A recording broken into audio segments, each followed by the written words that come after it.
Hey guys, tonight we're fumbling around in the pitch-black past. The world of Victorian family life before electricity. That's right, no light switches, no Netflix buffering at 2 a.m, not even a faintly glowing fridge to judge your midnight snacking. Tonight you'll experience a reality scarier than your phone dying at 1%.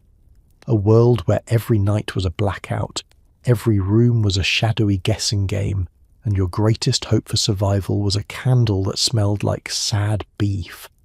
So before you resign yourself to the coming darkness, take a second to like this video and subscribe, but only if you actually enjoy what I do here. And hey, leave a comment with where you're listening from and how many flashlights you own. There's always someone out there who claims to prefer candlelight, and I want names. Now dim your lights, switch on a fan for that sweet white noise, and get comfortable. Maybe wrap yourself up, because it's about to get colder than a Victorian dad's approval. But let's pause for a second. Have you ever wondered, how did people wake up for work when the alarm clock meant the neighbour's rooster screaming through a window? Did anyone ever find their way to the chamber pot without breaking a toe? What did kids do for fun when the only screen time was staring at the wall and hoping it moved? How do you make dinner when your kitchen's as bright as the inside of a sock? And what happens when you drop your only candle in the privy? Do you just give up on life? Congratulations! You've just woken up in 1873. It's raining, you're cold, and the only thing glowing in your bedroom is possibly radioactive wallpaper. Good luck. Your eyelids twitch open to the world's oldest alarm clock. Sunlight leaking through threadbare curtains and the enthusiastic squawking of birds outside your window. Forget snooze buttons. Victorian mornings arrive whenever the universe feels like it. Welcome to daybreak, where you're up before you want to be and everyone's cranky until breakfast. You're lying on a lumpy mattress sandwiched between siblings, your face pressed into a pillow that smells faintly of damp straw and regret. The sun, a natural show-off, shoves its way through the grimy window pane. It's not a gentle, romantic sort of dawn, more like an aggressive searchlight, exposing every speck of dust and every member of your family in various states of undress and disarray. You'd love to roll over and ignore it, but there's no blackout curtain, no magical 5 more minutes. The Victorian era has one universal law. When the sun's up, so are you. And so are the chickens, and the neighbour's rooster. And if you're lucky, not the local factory's 6 a.m. steam whistle, because nothing says good morning like an industrial shriek. The birds outside your window are having a full-throated existential crisis, and the sound bounces off the stone streets, straight through the single pane of glass that's pretending to be a window. If you ever wondered what it's like to be on the wrong end of a barnyard symphony, congratulations, you're living it. You fumble for your slippers in the half-light, only to discover one is already occupied by something alive. It's probably a mouse. You reach for your dressing gown, but your little brother is using it as a blanket. This is fine. You try to move quietly, but the floorboards creak in protest, each one eager to rat you out to the rest of the household. Privacy? Not a thing. The Victorian morning is a group event. Everyone's in it together, whether they want to be or not. Someone groans from across the room, a sound that means please stop breathing so loudly in the universal language of siblings. Your mother, always up before the sun like some kind of supernatural force, is already in the kitchen, banging pots and clanging the kettle, as a gentle reminder that tea is not going to make itself. You're not sure how she does it. Maybe she just never sleeps. If you're a child, you're expected to rise, shine, and immediately start being useful. Beds must be made, as much as you can make a mattress stuffed with hay. Faces washed in ice-cold water fetched from the backyard pump, and hair combed into submission. Ever tried combing hair with a wooden brush by a window so dirty it turns sunlight into gloom? It's like grooming yourself in a funhouse mirror made of fog. You do your best, and so does everyone else. Family portraits from this era are full of children with slicked-down cowlicks and 1,000-yard stares. There's a reason every Victorian looks slightly haunted. By breakfast, you're already tired. Your back hurts. Your eyes sting, and you've managed to stub at least 2 toes and 1 sense of dignity. But there's no time to wallow. Work awaits. For the adults, that might mean a day at the factory, shop or field. For the children, it's chores, sweeping, polishing, and making sure the coal scuttle doesn't mysteriously empty itself. The house itself creaks to life, pipes rattling, kettle whistling, and siblings squabbling over the wash basin. The only thing everyone agrees on is that nobody got enough sleep. If you mention this, your grandmother will regale you with tales of her own childhood, which allegedly involved waking up at 3 a.m. to milk the neighbour's goat, sweep the entire street, and invent the concept of hardship. You listen dutifully, knowing that her story will stretch until the porridge is served. Eventually you make your way downstairs, squinting at the patch of sunlight on the floor. You stand in it, shivering, grateful for the day's one free heating upgrade. The world outside is waking up too. Horse-drawn carts rattle by, vendors shout their wares, and someone 2 doors down is already burning something questionable for breakfast. You take a deep breath, filling your lungs with hope, dust, and the faint promise of tea. Another day has begun, like it or not. Welcome to morning Victorian style, harsh, communal, and utterly unavoidable. The sun's down, your hands are full, and the entire house is one big shadow puppet theatre. You clutch a sputtering candle, trying not to trip over pets, boots, or small children. In Victorian homes, bumping into furniture was a nightly ritual, one that forged character, bruises, and a lifelong grudge against coffee tables. Every step after sunset is a game of memory, luck, and pain tolerance.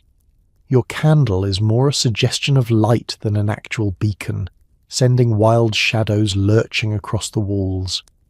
Even the bravest Victorian can be reduced to a trembling wreck by a well-placed ottoman. No 2 evenings are ever the same, and every trip across the parlour is a choose-your-own-adventure story where most of the endings involve stifled swearing and new shin injuries. Moving through your house feels a bit like exploring the world's saddest haunted maze. The air is thick with the scent of tallow and singed wick. If you breathe too hard, your candle flickers, threatening to plunge you into instant blindness. It's a delicate art. Walk too quickly, and you create a breeze that kills your only light source.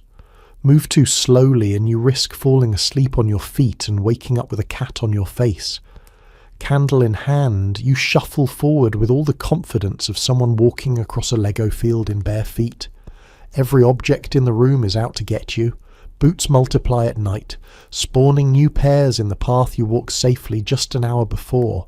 Children, who should be asleep, lurk under tables, ready to leap out for a last cup of water, or to share an urgent and terrifyingly detailed account of a dream involving a horse in a bonnet.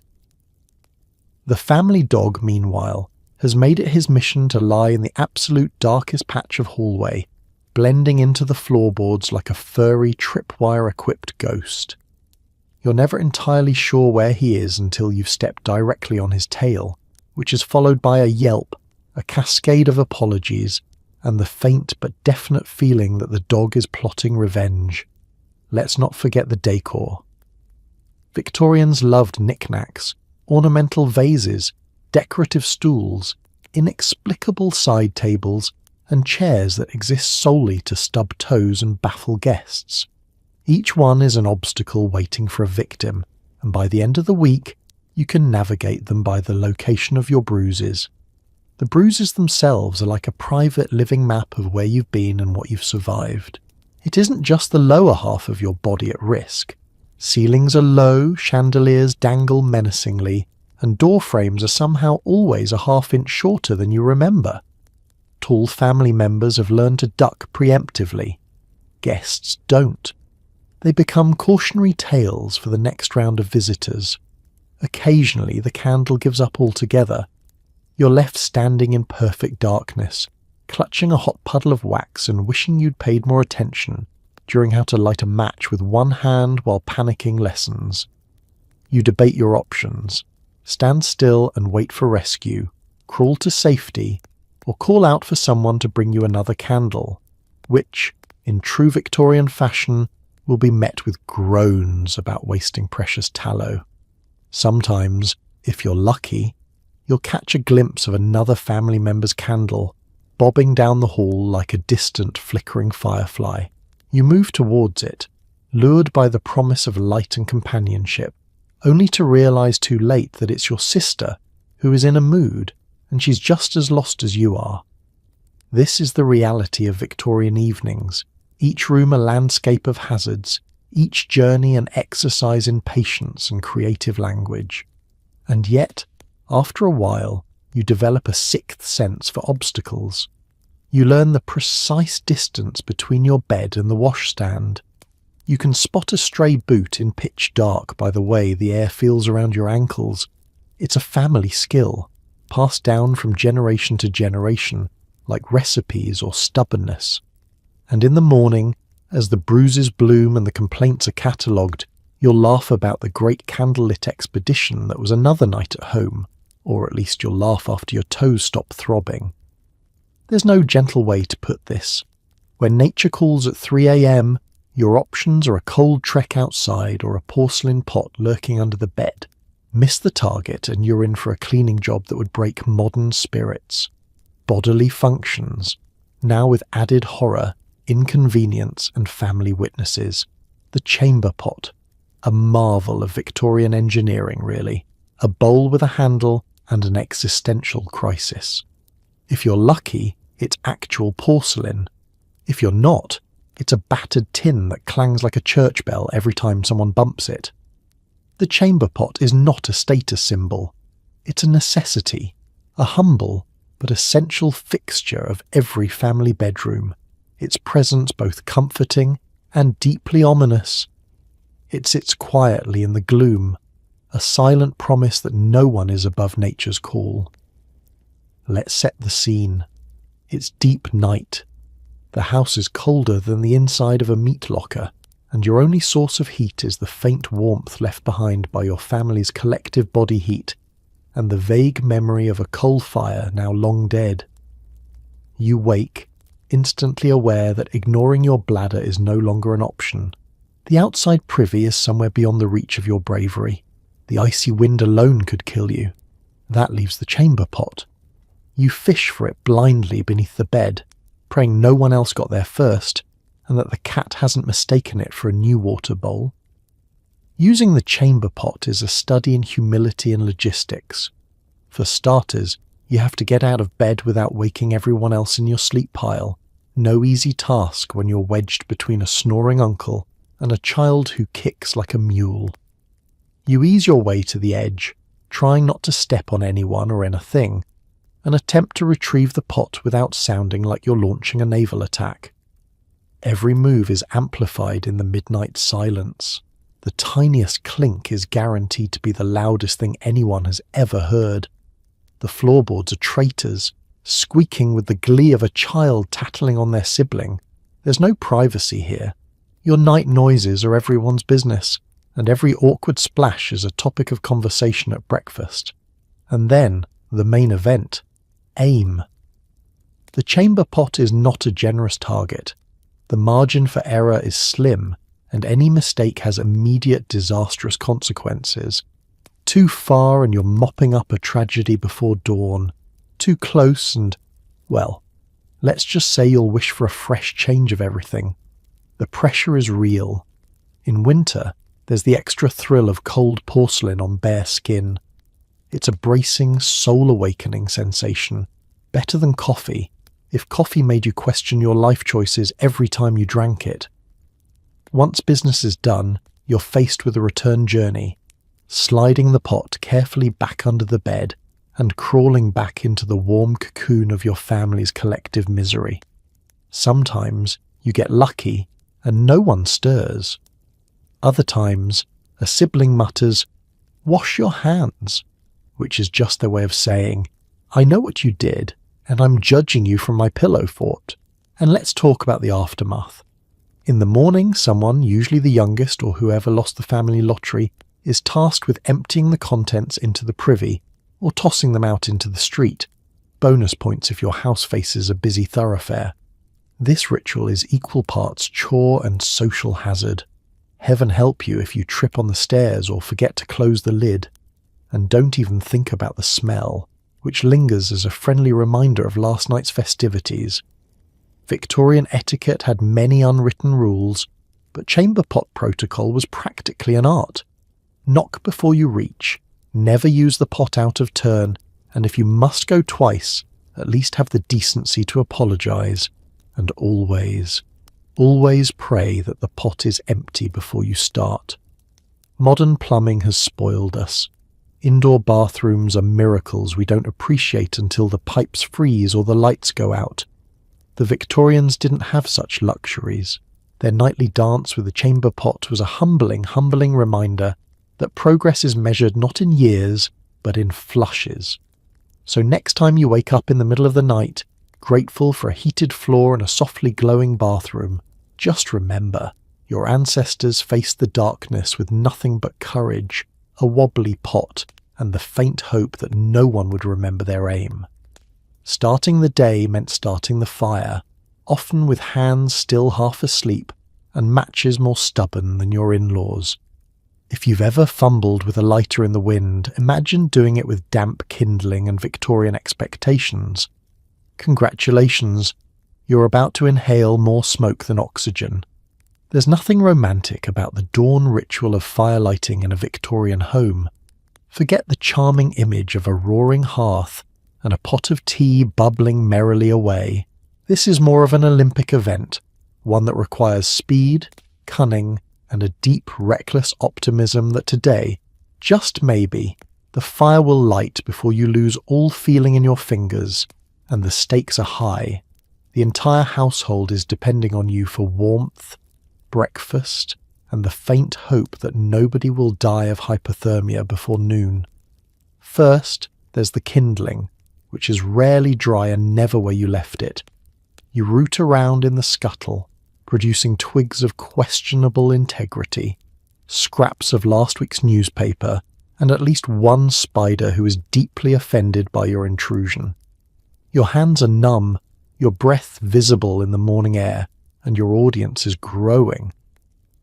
The youngest children hover, shivering and impatient, while adults peer over your shoulder, offering helpful advice like, "Try not to burn down the house this time." Next come the matches.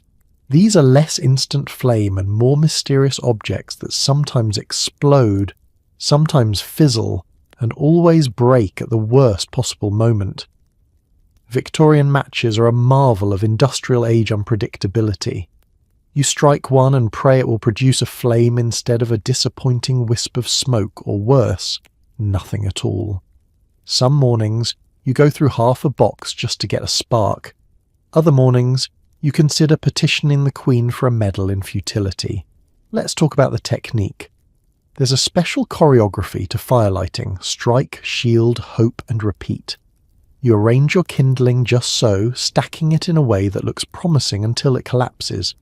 You strike a match, cupping your hand around the fragile flame as if you're protecting a baby bird.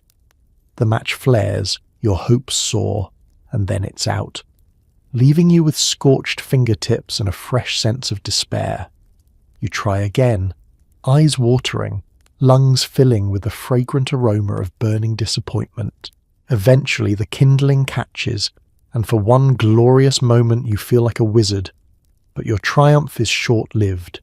The fire coughs, smokes, and threatens to go out at any moment. There is a fine line between nurturing the embers and accidentally producing so much smoke that the fire becomes secondary to the urgent need to open every window. Family members begin to wander in, rubbing their eyes, making pointed comments about your technique, and speculating about whether breakfast will be more burnt than usual. Meanwhile, the rest of the house remains stubbornly frigid. Victorian homes are not known for their insulation. The fire might be roaring in the kitchen, but the upstairs bedrooms still qualify as Arctic research stations. Children rush to the hearth, clutching hands over the meagre flames, while the family dog stretches out in the warmest spot like a smug, furry lord of the manor. Let's not forget the ever-present danger. Burning down the house is a very real possibility. Chimneys are not so much ventilation as they are aspirational. Creosote build-up means every fire is a gamble, and a stray spark can set the whole place ablaze. The family develops a sixth sense for the smell of smouldering wood. If you ever wanted to bond as a unit, nothing brings people together quite like the shared panic of trying to extinguish a fire with whatever's at hand, including, on at least one memorable occasion, yesterday's porridge. Eventually the flames settle, the kettle sings, the house fills with the hopeful aroma of weak tea and stronger smoke. Your job is done until tomorrow morning, when it all begins again. Because in the Victorian era, lighting the fire isn't just about survival, it's a family tradition, a team-building exercise, and a daily reminder that sometimes the only thing standing between you and disaster is a stubborn match and a refusal to give up. Victorian kitchens were dark, smoky, and full of culinary optimism. Breakfast might be porridge, might be bread, but it's definitely flavoured with the scent of last night's fire and the underlying fear of what's lurking in the shadows. Bon appétit, just don't ask what's in the mush. The day begins with the kitchen, if you can call it that, resembling a crime scene where the only thing stolen is your sense of hope. The single window, when not frosted over or blocked by a pile of firewood and last year's onions, offers little in the way of illumination. Instead, light trickles in like it's been mugged on the way. Every surface is painted with a fresh layer of soot. The air tastes like burnt dreams and last night's cabbage. You shuffle in, feet finding every splintered floorboard, eyes watering from the first blast of smoke as the fire tries and fails to behave. Breakfast is less of a meal and more of an ongoing negotiation with the laws of physics, luck, and your family's collective appetite for something warm, please. The menu's reliably unpredictable but always cheap. Porridge, bread, perhaps a knob of leftover cheese, or, on a really wild day, a boiled egg that survived the night without rolling under the stove. If it's porridge, brace yourself. The consistency will range from could patch a boat to surprisingly drinkable. It's ladled out with a wooden spoon older than half the children at the table. Sometimes it's sweetened with molasses or, more commonly, disappointment. Someone will inevitably complain it's too thick, while another complains it's too thin, and your mother, Victorian breakfast general and benevolent dictator, will remind everyone that in her day they just licked the spoon and thanked their stars. Bread, if you have it, is an adventure in itself. Stale, of course. Toasted, only if you like your breakfast with a side of charcoal. Victorian toasting is a high-stakes activity involving a long metal fork, an open fire, and enough vigilance to prevent your bread from transforming into something the family dog won't even sniff. The best you can hope for is crunchy on the outside, chewy in the middle, slightly smoky everywhere else. Butter is a rare treat, meted out with military precision. Margarine hasn't been invented yet, so you're stuck with either lard or wishful thinking. Then there's the mush. Nobody knows what's in the mush. It started as yesterday's dinner and took a turn somewhere around midnight. Now, under the watchful glare of the family candle, it resembles something between soup and a dare. Children prod it with spoons, adults look away, and someone inevitably mutters, "It's good for you," in the kind of tone that means we have no other options. The beverage selection is equally inspiring. Tea, if you're fortunate, is brewed strong enough to stand a spoon in. The colour ranges from pale brown to the kind of black usually reserved for morning attire. Coffee, if you've somehow managed to acquire it, tastes faintly of chicory, regret, and ash.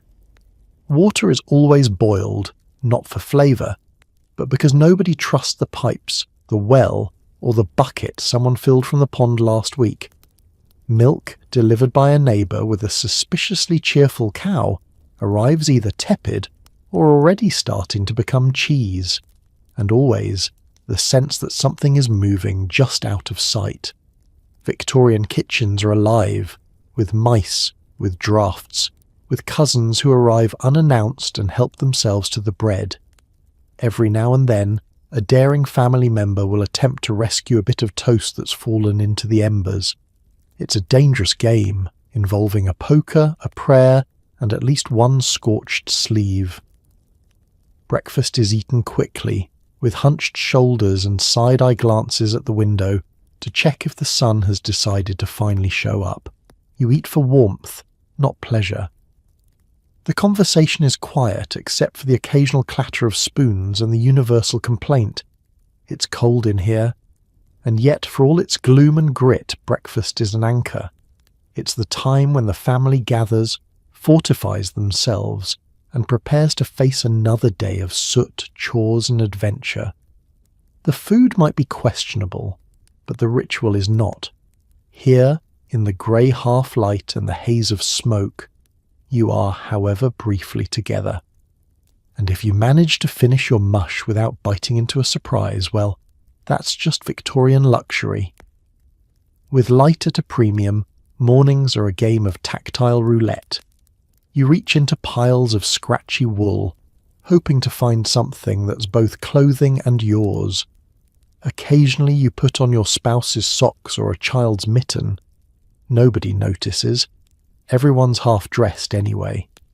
In the Victorian home, sunrise is less a visual event and more a gentle suggestion. The house glows with the faintest trace of daylight, barely enough to separate shadows from solid objects. And yet the family must get dressed, quickly, quietly, and mostly by braille. There's no convenient light switch, there's barely a candle. Most mornings, the only illumination is the vague grey haze that seeps through the window, only slightly filtered by last year's soot and whatever passed for curtains. You begin your morning adventure with a hunt for your clothes. No neat chest of drawers here. Instead, garments are heaped in a communal pile on the nearest available surface. A trunk, a chair, a suspiciously lumpy corner of the floor. There's an entire ecosystem at work in the laundry mound. Hats, mittens, stockings, the family cat, hopefully sleeping, but possibly plotting, and at least one sock that appears to have lived another life as a cleaning rag. You plunge your hand into the heap, hoping to come away with something both wearable and appropriate for the weather. The first thing you grab is rough, damp, and unexpectedly heavy. Is it a shirt, a towel, or the neighbour's lost dog? You give it a cautious sniff and decide it's probably not food, which is close enough. In the next handful, a woolen stocking with a hole at the heel, and what feels suspiciously like a dried bean stuck inside. Close enough. You're in business. Victorian clothing is not built for comfort or speed. Everything is layered, sometimes for warmth, sometimes because it's been weeks since anyone braved the laundry. You start with a shirt or blouse lumpy with mysterious mending, then add a petticoat, a second shirt, because why not, trousers, or a skirt if you're lucky enough to find one that fits. Buttons are missing, seams are fraying, and every item carries the faint scent of wood smoke, lye, and whatever adventure befell it last week. There's no privacy. Dressing is communal. Siblings swap boots like seasoned horse traders. The smallest child is inevitably wearing a cap that belongs to the eldest. Someone finds themselves halfway into a sleeve before realizing it's the arm of a pair of long johns, not a jacket. At least once a week you spot a brother shuffling around in a skirt and looking confused but resigned. These things happen. No one is awake enough to care. Occasionally a boot goes missing. The search party is formed. The children crawl under beds. Grown-ups peer into wash baskets, and the dog is interrogated for evidence. The culprit is almost always the cat, who takes perverse delight in curling up inside shoes, then watching the chaos unfold. You fish the boot out, shake out a handful of dust, and check for mice before sliding it on. Sometimes it's not your boot, but as long as it's a pair, you count it as a win. If you're lucky enough to find matching socks, you immediately draw suspicion from the rest of the family, who assume you've either cheated or bribed someone. Most socks are odd, patched, or held up with string. Gloves are a luxury, and scarves are distributed according to a mysterious family hierarchy that changes daily. If your scarf smells vaguely of onions, you consider yourself fortunate. It could be worse. No one truly knows whose is whose, and after a while it doesn't matter. Everyone is just grateful to be clothed, even if it's in half the neighbour's wardrobe. There is a gentle solidarity in shared discomfort. Nobody laughs at mismatched mittens or a shirt put on inside out. The real victory is simply being dressed, upright, and vaguely presentable for whatever the Victorian day has planned. So, as you finish buttoning someone else's shirt and tug your feet into boots of uncertain ownership, you give thanks for the darkness. It hides the worst of the stains, after all. You might leave the house with 2 left gloves and a scarf that could double as a curtain, but you survived dressing by touch. In a world without electricity, that's more than enough style for one day. Bath night in a Victorian home is less a hygiene ritual and more an endurance contest. Heating water takes hours, and by the time you pour it in the tin tub, it's the temperature of regret. Soap is optional, privacy is mythical, dignity is extinct. If you ever feel the need to build character, simply take a Victorian bath. This is not the modern spa-like soak you might imagine, with scented bubbles and steam curling through the air.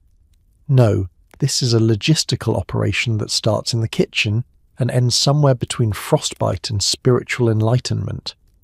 The first challenge is assembling the bath itself.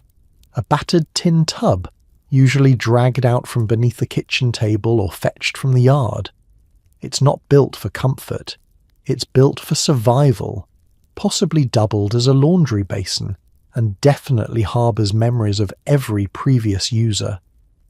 Water comes next. There's no plumbing, no helpful pipes delivering a reliable stream of anything. Instead, someone, usually the smallest, coldest, or most guilt-ridden member of the family, is dispatched to the backyard pump with a bucket. The pump handle squeaks, the bucket sloshes, and the water itself is an early morning insult, fresh from the ground and carrying the kind of chill that could stop your heart. In winter, it's not so much water as a personal threat. Heating the water is an act of hope over experience. It goes in pans on the stove, kettle by kettle, each one a tiny promise that this time it will be different. But the stove is busy, porridge is cooking, boots are drying, and someone's trying to iron a shirt with a slab of hot coal. The bath water takes its place in the queue, moving slowly up the ranks as you add more cold to stretch what little hot water you have. By the time the last bucket is dumped in, the steam has died, your optimism has faded, and what's left is just above freezing if you're lucky. Now comes the main event, actual bathing. The first bather, usually the smallest child or the person whose birthday it is, gets the closest thing to warm water. Everyone after that, while the water's reputation as shared grows stronger by the minute. You slip in, bracing yourself for the Arctic embrace, and experience the kind of full-body shiver that would make a polar explorer proud. Goosebumps become your new skin. Breathing is optional. Soap is present. Sometimes, if you have it, it's a homemade brick of lye and animal fat that could double as a blunt weapon. It smells like determination and regret. Lathering up is a process. Rinsing off is more of a suggestion. Scrubbing is hasty after all. You're still negotiating with your will to live. Hair washing is a special horror, with icy water poured over your head from a jug held by a sibling who claims it builds character. You're not convinced, but you are clean, or at least less dirty than before. Privacy? Only a rumour. The bathroom is the kitchen is the living room, and every door in the house has a mysterious habit of refusing to latch. You make peace with the parade of family members passing through. Mother stirs the soup, father sharpens the razor. The dog investigates for scraps, and a sibling makes faces behind the curtain, if you're fancy enough to have one. Modesty is for the wealthy. For everyone else, there's a quick towel and a faster exit. When you're done, you stand shivering on the flagstone floor, wrapped in a threadbare towel that never completely dries between uses. If you're unlucky, your turn came last, and you emerge from the tub smelling less like soap and more like vague family stew. No one cares. The process repeats for every member of the household in water that by the end has seen too much. And yet, after all the suffering, there's a strange sense of triumph. You survived Victorian bath night, cleaner than before, bonded by misery, and ready to wear 3 layers of scratchy wool as armour against the cold. Dignity may be extinct, but so, at least for a day, is most of the grime. And that, in the Victorian era, is victory. When darkness falls, so does conversation, right into the awkward silence of an unlit living room. You sit together in flickering candlelight, knitting, reading, or playing games that end the second someone loses the dice in the carpet. Family bonding, with a side of existential dread. As the sun retreats behind the roofs and the world goes quiet, your house becomes an island of faintly moving shadows and whispering voices. There's no hum of electronics, no background TV noise, just the low crackle of the hearth, the tick of a wind-up clock, and the ever-present possibility that someone will knock over the only source of light. If the day is a blur of clanging chores and shouted reminders, evening is the exact opposite. Everything slows to a crawl, then a halt, then a gentle simmer of boredom. You and your family gather in the parlour, huddled around a single candle like moths with outstanding debts. The candle's wax drips in slow motion, casting ominous shadows across everyone's faces and giving Uncle Edwin the look of a man plotting to recite poetry. The only rule is to keep as still as possible, otherwise the room erupts into chaos. Every little movement threatens to tip over the chessboard or scatter a deck of cards already missing the Queen of Spades. This is peak Victorian entertainment. The youngest child knits, or attempts to, producing what may one day become a scarf or possibly a question mark. Mother embroiders a sampler with grim motivational phrases, virtue through suffering, or don't drop the candle. Father reads the newspaper aloud, squinting at print so small it might as well be a secret code.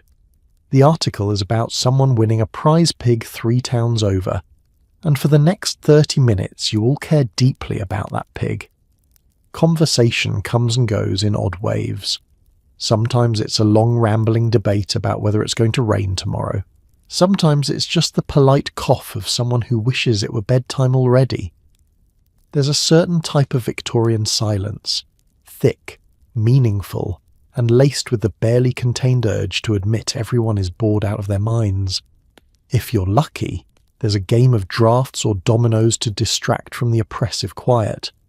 The rules are loosely enforced, and play is frequently interrupted by the discovery of yet another missing piece, often found weeks later inside a boot or in the family cat's personal hoard. Some evenings a brave soul reads a story out loud, their voice wavering as the room grows colder, and their audience drifts in and out of consciousness. If the tale is scary, children cling to each other and try not to look at the window, convinced that every branch scraping the glass is a spectre come to complain about your last chess move. Sometimes, just for the thrill of it, you play I Spy. It's a short game, given the visual options. I spy with my little eye something beginning with S. The answer is always shadow, or soot, or on a really exciting night, sleep. As the candle burns lower, eyelids droop. The conversation fades to murmurs, then sighs, then the gentle shuffle of someone deciding to turn in early, only to trip over the family dog and cause a minor uproar. There's a brief argument about who left the door open, who moved the candlestick, and who is hogging the only warm spot near the fire. Eventually peace returns, not because anyone is satisfied, but because everyone is exhausted. These evenings aren't just about entertainment, they're about survival, togetherness, and the comforting ritual of simply being in the same room, sharing silence as the darkness closes in. It's family bonding, Victorian style, staring at each other half asleep, waiting for tomorrow to bring another round of the same. You're not just passing time, you're building stories, forging memories, and practicing the fine art of enduring tedium. And if all else fails, you can always blame the existential dread on the candlelight. If you thought modern homework was hard, try deciphering tiny handwriting by the light of a lamp that leaks more soot than illumination. Victorians invented squinting as a lifestyle and turned nearsightedness into a generational trait. Your school day is finally over, and you're home, where the scent of boiled cabbage still lingers and the kitchen table is sticky with the residue of breakfast past. But there's no time to rest. There are lessons to copy, sums to complete, and not nearly enough daylight to do it in. By the time you've finished chores and choked down dinner, the only thing standing between you and academic disaster is a battered oil lamp and your own faltering eyesight. Homework in the Victorian era is not for the faint of heart or weak of cornea. You take your place at the table, elbows bumping siblings who are also sentenced to another evening of arithmetic agony. The lamp flickers and spits, its wick in a perpetual battle with gravity and common sense. Its glow is uneven, pooling directly beneath it in a golden puddle, while the rest of the room dissolves into gloom. You learn quickly that good lighting is not in the Victorian vocabulary. You squint at your notebook, the paper already mottled and the lines blurred by smudges, old ink and the ghostly thumbprints of generations past. Ink is precious and sticky, dispensed from a bottle that always tips the moment you forget to cap it. You dip your nib, praying not to blot your work, and set about the task at hand, copying neat lines of geography facts, Latin conjugations, and lists of exports from places you'll never visit. Arithmetic is a test of patience, vision, and upper arm endurance. Sums are written in pencil so faint you have to tilt the page to catch the light just right, and heaven help you if the lamp guttered at any point. You'll be erasing by feel alone. Your handwriting, once the pride of your third-grade teacher, now looks like you've been attacked by a caffeinated spider. Each letter is a gamble, each number an artistic statement on the futility of education after sunset. Every few minutes the lamp flares up, threatening to set your sleeve on fire, or else chokes on its own wick and fills the air with a plume of black smoke. There's a fine layer of soot collecting on your books, your hands, and inevitably your lungs. You cough politely, as is the custom, and try to breathe through your sleeve. Someone will need to clean the chimney tomorrow, but not you. If you survive long enough to finish your homework, you've earned a night off from domestic servitude. Meanwhile, your siblings are locked in similar battles. One attempts to memorize a poem, repeating the words in a low, droning chant. Another stares at a map, lips moving as they try to remember the difference between the Nile and the Thames. The youngest, sentenced to copy the alphabet, has fallen asleep on the letter Q. There is no mercy here. Every mistake is an opportunity for parental involvement. Father, magnifying glass in hand, corrects your spelling with the same gravitas he uses to discuss international news. Mother offers encouragement from the sidelines, mostly in the form of hurry up or you'll miss your supper. If you're lucky, someone will offer to read aloud, providing a soundtrack of moral tales or cautionary stories about the dangers of illiteracy, which, judging by the current lighting, seems like a viable alternative. Eventually your eyes sting and your head aches, but the work is done. You blow out the lamp with a sigh, your vision swimming with after-images of ink and flickering flame. If you manage to avoid knocking over the ink, setting your sleeve alight, or mistaking your Latin homework for your sums, you count it as a victory. Victorian homework is about more than learning. It's about surviving the darkness, the smoke, and the ever-present threat of going blind before you reach adulthood. If you manage to hand in your work without a scorch mark, your teacher will call it neat, and you'll know you earned every smudge and squint. With no television, Every family gathering inevitably devolves into terrifying the youngest child with tales of haunted woods and vengeful spirits. Every flicker of shadow is now a potential ghost, and bedtime will be a group activity for safety. Night in a Victorian home is an invitation to let the imagination run wild, and then immediately regret it. As the candle gutters and the wind hums at the window panes, the parlour transforms from a place of mild boredom into a theatre of fear. It starts innocently enough. A story to pass the time, a whispered rumour from school, maybe a cousin recalling a strange sighting in the garden. But the minute someone utters the word ghost, all bets are off. Entertainment has become an arms race of horror, and nobody is safe. You huddle closer to the fire, knees drawn up, eyes wide. The family storyteller, usually the eldest or the uncle with the bushiest sideburns, begins his tale in a low, ominous voice. Every sentence is dragged out for maximum suspense. It was a night much like this, he says, gesturing meaningfully at the candle, which picks that exact moment to flicker. The story might involve a headless horseman, a white lady roaming the moors, or a mysterious hand knocking from beneath the floorboards. No matter the subject, it always ends with a warning about venturing outside after dark or disrespecting your elders, just to keep things educational. Shadows become characters in the story. The curtain sways, surely the hand of a restless spirit. The family cat leaps onto a chair and everyone jumps, convinced for a split second it's the ghost of Great-Aunt Mildred come back to demand her teacup. Even the harmless creak of wood becomes an echo from another world. The air itself seems to thicken with possibility and dread. Children, predictably, are torn between fascination and terror. The bravest pretend to scoff, but their feet creep up onto the chair as the story grows more absurd.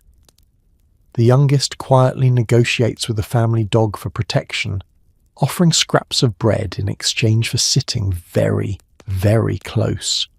You'd like to act nonchalant, but your eyes are glued to the one dark patch of the ceiling that seems to move every time someone mentions the woman in black.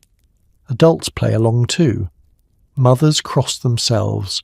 Fathers pretend to check the locks on doors and windows. Grandmother offers extra prayers just in case. And someone always remembers a true story about a cousin's neighbour's friend who saw a ghost right on this very street. Before long, even the dog looks nervous. Bedtime is now an ordeal. Nobody wants to be the last one up the stairs or the first to turn out the light. Teeth are brushed at record speed. Shoes are double-checked for hidden skeletons. There's much debate about who has to sleep closest to the door, just in case a wandering spirit drops by for a midnight visit. Older siblings capitalize on this, inventing elaborate rituals for protection. A pillow fort, a sock placed under the pillow, a chant repeated 3 times while standing on one leg.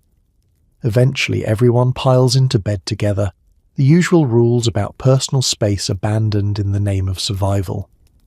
Blankets are hoarded, knees jab backs, and someone inevitably whispers, "Did you hear that?" right before sleep finally takes over.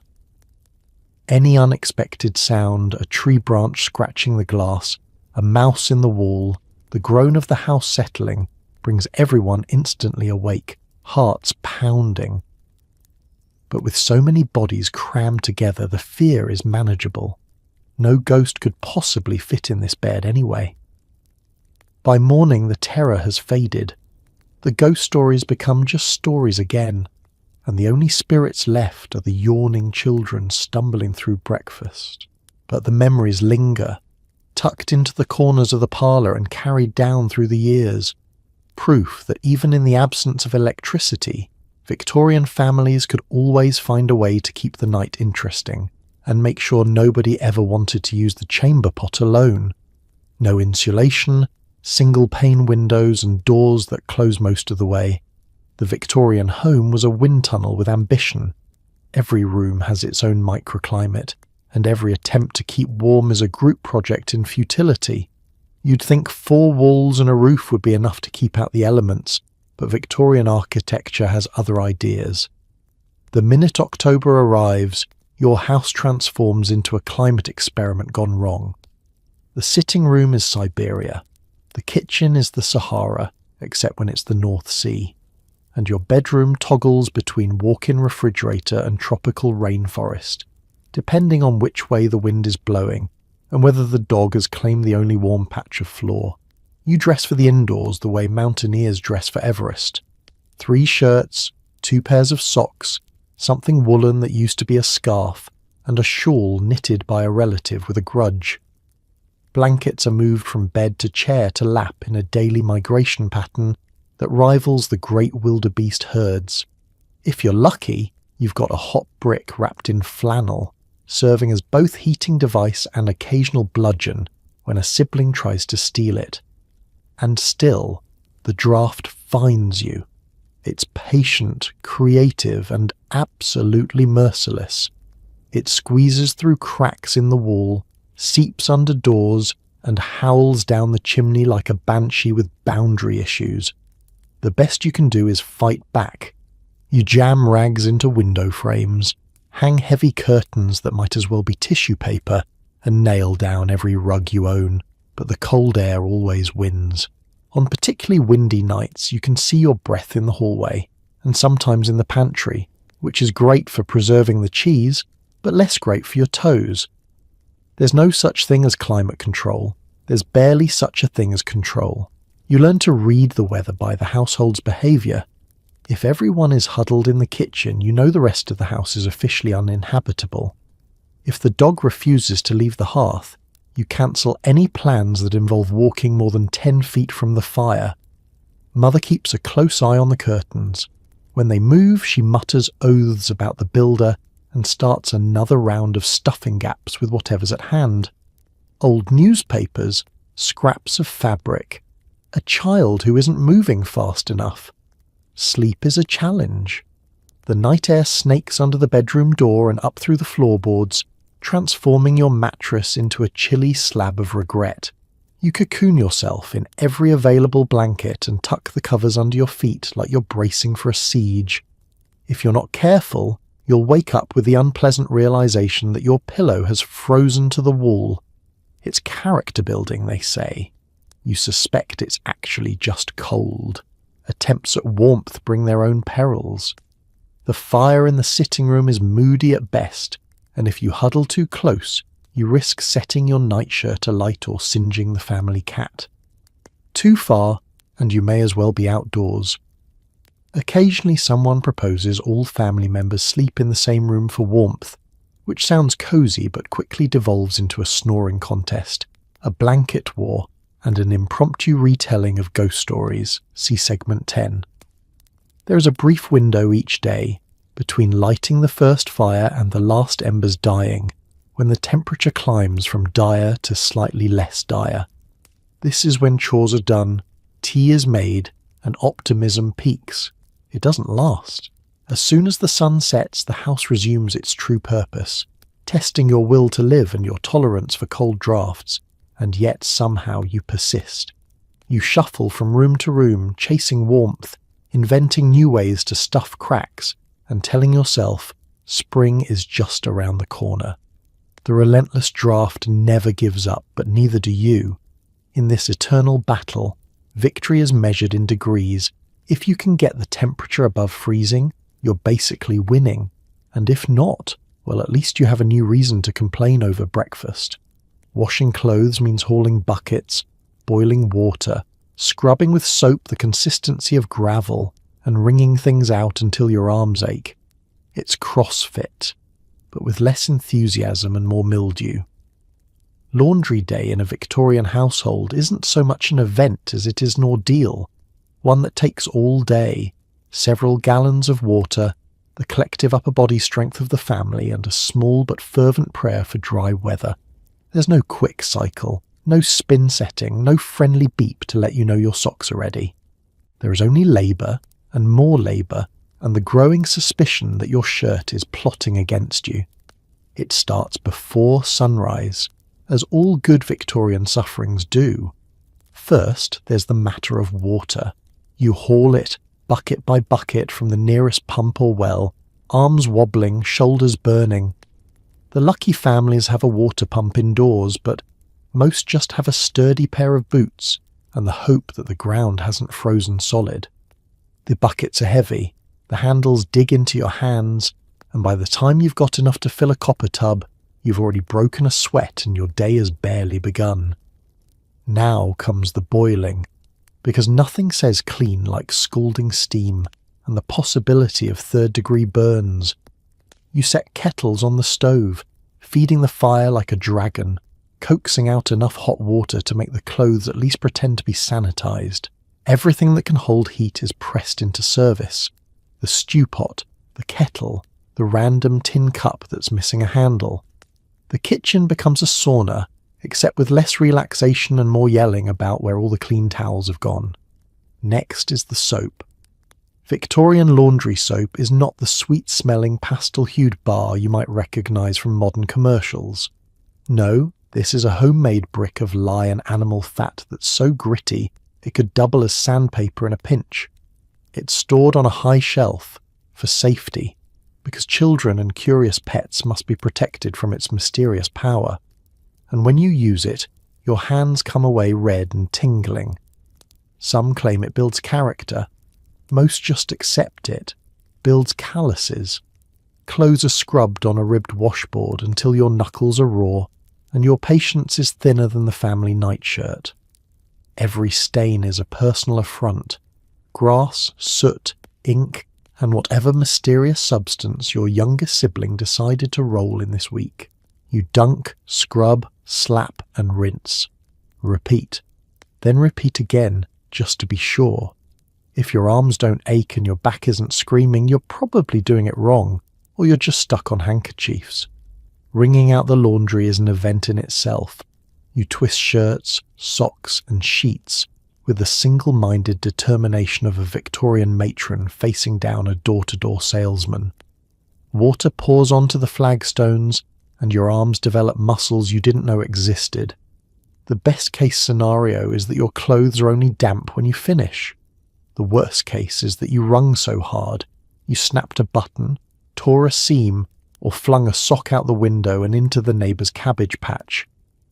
And now, finally, it's time to dry. Drying racks, clotheslines, the backs of chairs, and any patch of sunlight not already claimed by the family cat become battlegrounds. If the weather cooperates, clothes dry crisp and fresh in the open air, picking up the faint scent of smoke and the neighbour's stew. If it's raining, you're out of luck. The laundry stays indoors, dripping onto the floor and giving every room that cosy, mildewy ambience the Victorians are famous for. When all is said and done, the family gathers to fold the laundry, which is just another excuse for everyone to argue over who owns the least ragged underthings. You might not have perfectly white linens or shirts free of mysterious stains, but you have survived Victorian Laundry Day. And really, that's all anyone could ask for: soap, muscle, prayer, and the faint hope you don't have to do it again until next week. With the sun gone and lamps dim, cooking is a bold experiment. Did you just season the stew or spill lamp oil in it? Is that roast or a shoe? It's anyone's guess, and dinner guests had better not be picky. Dinner in the Victorian home is part ritual, part gamble, and all about expectation management. As daylight fades, the kitchen is transformed from a smoky hub of possibility to a culinary guessing game, lit by nothing but a fickle oil lamp and hope. Every shadow seems to hide a hazard, a forgotten turnip, a lurking mouse, or the family cat scheming for scraps. The best chefs of the era possess a sixth sense for finding food in the gloom, and the best eaters possess a strong jaw and an even stronger stomach. The menu is theoretically planned in the morning, but by evening, the reality is shaped by what survived the larder, what the butcher actually had, and what hasn't been devoured by mice. Meat is a rare and expensive treat, usually reserved for Sundays or surprise visits from wealthy relatives. More likely, dinner means a stew, root vegetables, old onions, the last of last week's bread, all simmered together until everything tastes of salt and optimism. Potatoes are a staple, but so is the creeping suspicion that at least one ingredient was never meant for human consumption. Preparation is an exercise in multitasking, stirring the pot, shielding your eyes from the worst of the smoke, and keeping children and pets from adding surprise ingredients. The fire needs constant stoking. Too little, and the soup sulks along in a lukewarm puddle. Too much, and you end up with a blackened crust that doubles as a kitchen air freshener. Pots rattle, pans hiss, and someone inevitably drops a spoon into the depths, only to find it 3 days later during breakfast. Seasoning is less an art and more a process of elimination. Spices are precious and hoarded, but a heavy hand with salt is seen as both prudent and patriotic. You try to remember, did you just add pepper, or was that a shake of coal dust from the mantel? If you're feeling adventurous, you toss in a mysterious dried herb from a jar with a faded label that may or may not say time. By the time everything is ready, you can't be sure whether it's done or just surrendering. Food is served directly from the pot, often with a ladle that has seen better centuries. The roast, if there is one, emerges from the oven looking determined, if slightly confused about its identity. Was it pork, or beef, or the neighbour's lost boot? Only the dog knows for sure, and even he looks hesitant. Dinner is eaten by candlelight, which conveniently obscures most of the meal's more distressing features. If the bread is burnt, you scrape off the worst of it and call it extra crispy. If the soup is thin, you praise it as delicate. Every bite is accompanied by the soundtrack of hopeful chewing, exaggerated compliments, what a unique flavour, and the clatter of cutlery as everyone avoids the mysterious bit at the bottom of the bowl. Conversation turns to the usual, what the neighbours are burning for dinner, who dropped the carrot in the fire, and whether tonight's stew tastes better or worse than last Tuesday's. Children, ever honest, might ask pointed questions like, was this supposed to be crunchy? Or, is this the same stew from last week just with a new hat? As the plates are cleared and the last of the gravy is sopped up with bread, you can't help but feel a certain pride. You survived another Victorian dinner. The food may be mysterious, but so is life.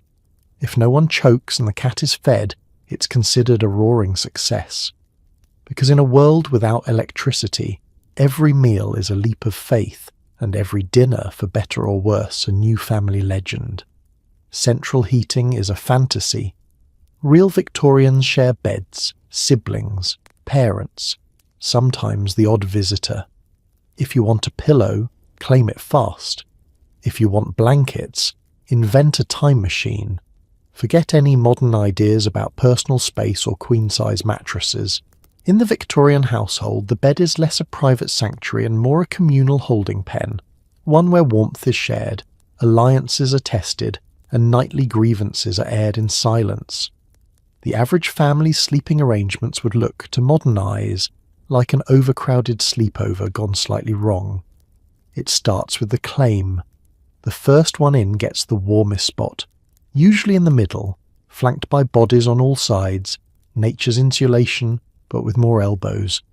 The unlucky ones end up on the edge, pressed against the icy wall, clutching at scraps of blanket and dignity. Blankets are in short supply, pillows even more so.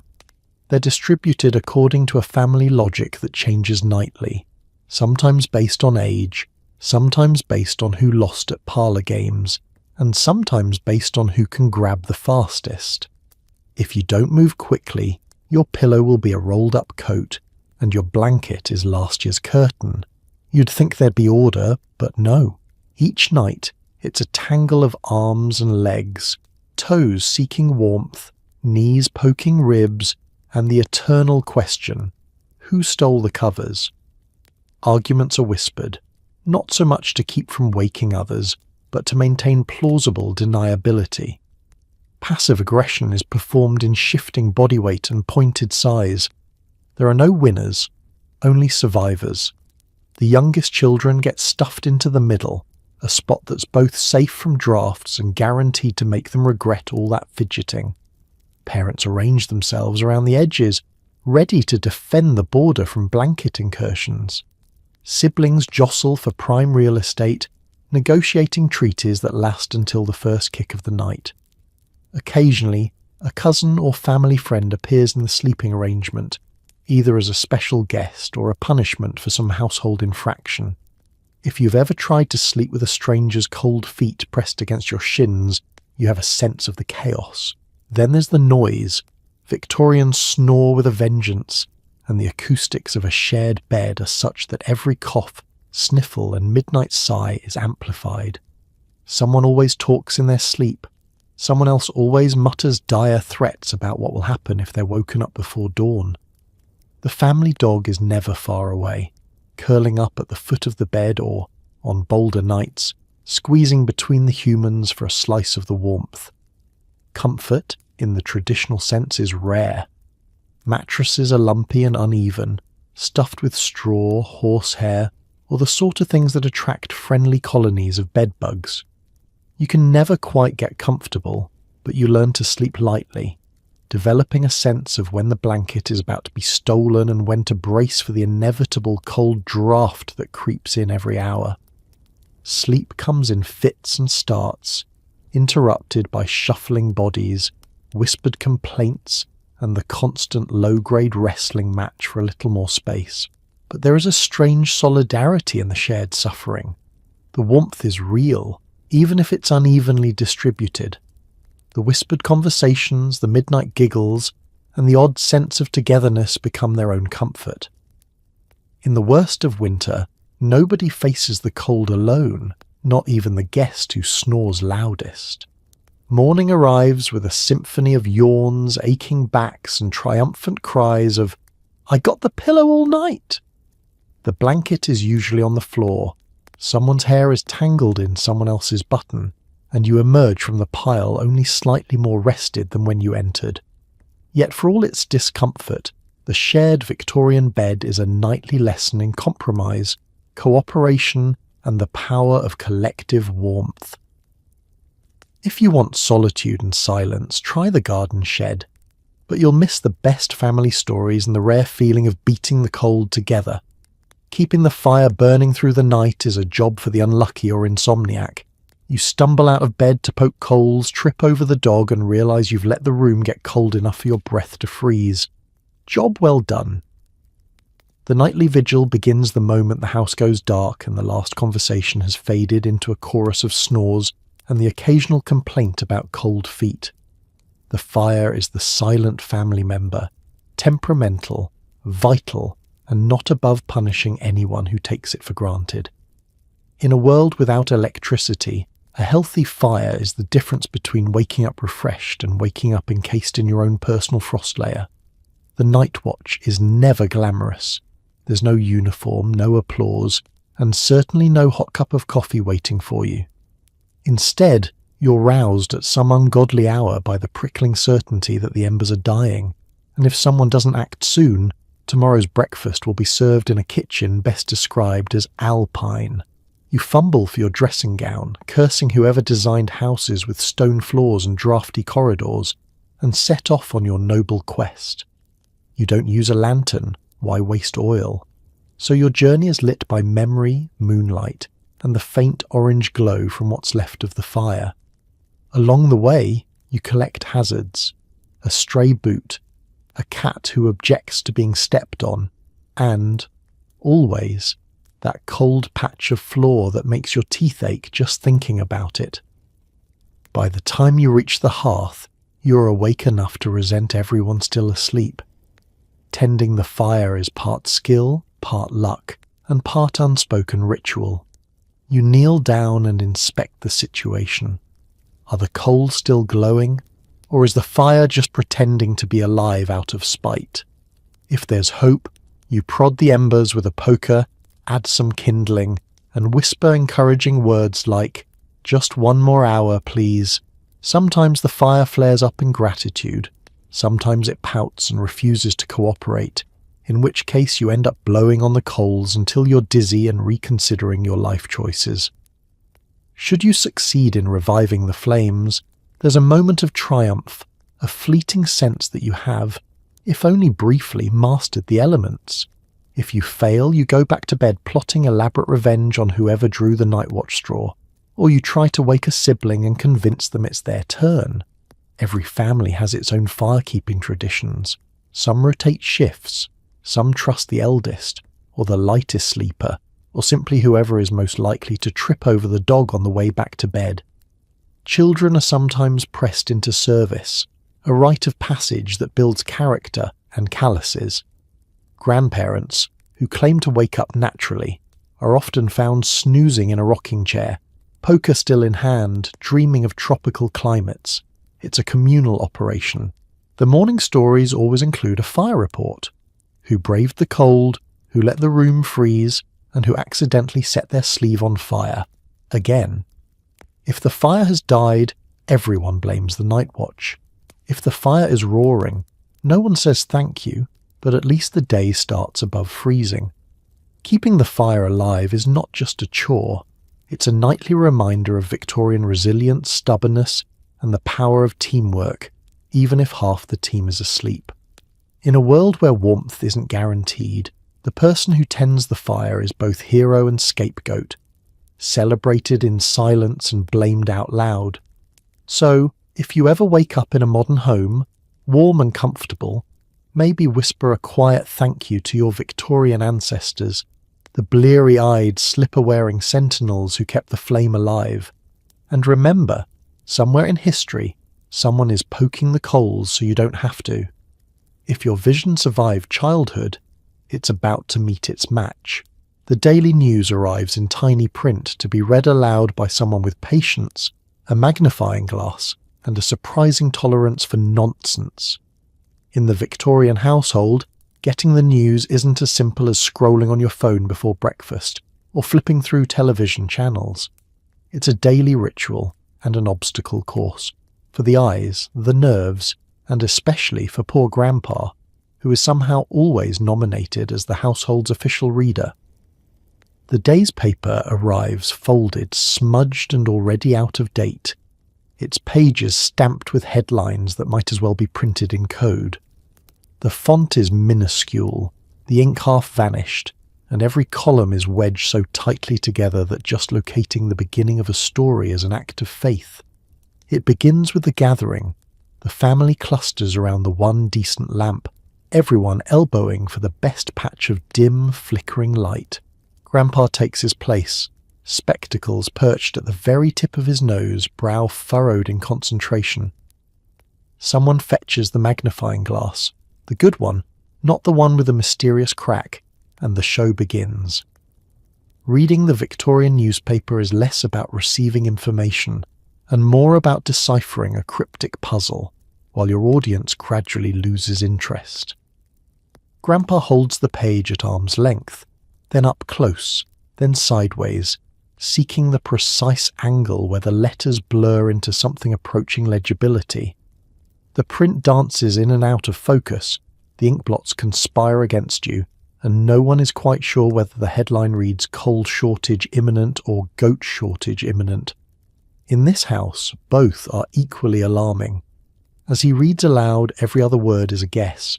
Place names become unrecognisable, and international news morphs into tales of faraway lands like Indigo, India, or Arctic Russia, possibly just a very cold Tuesday.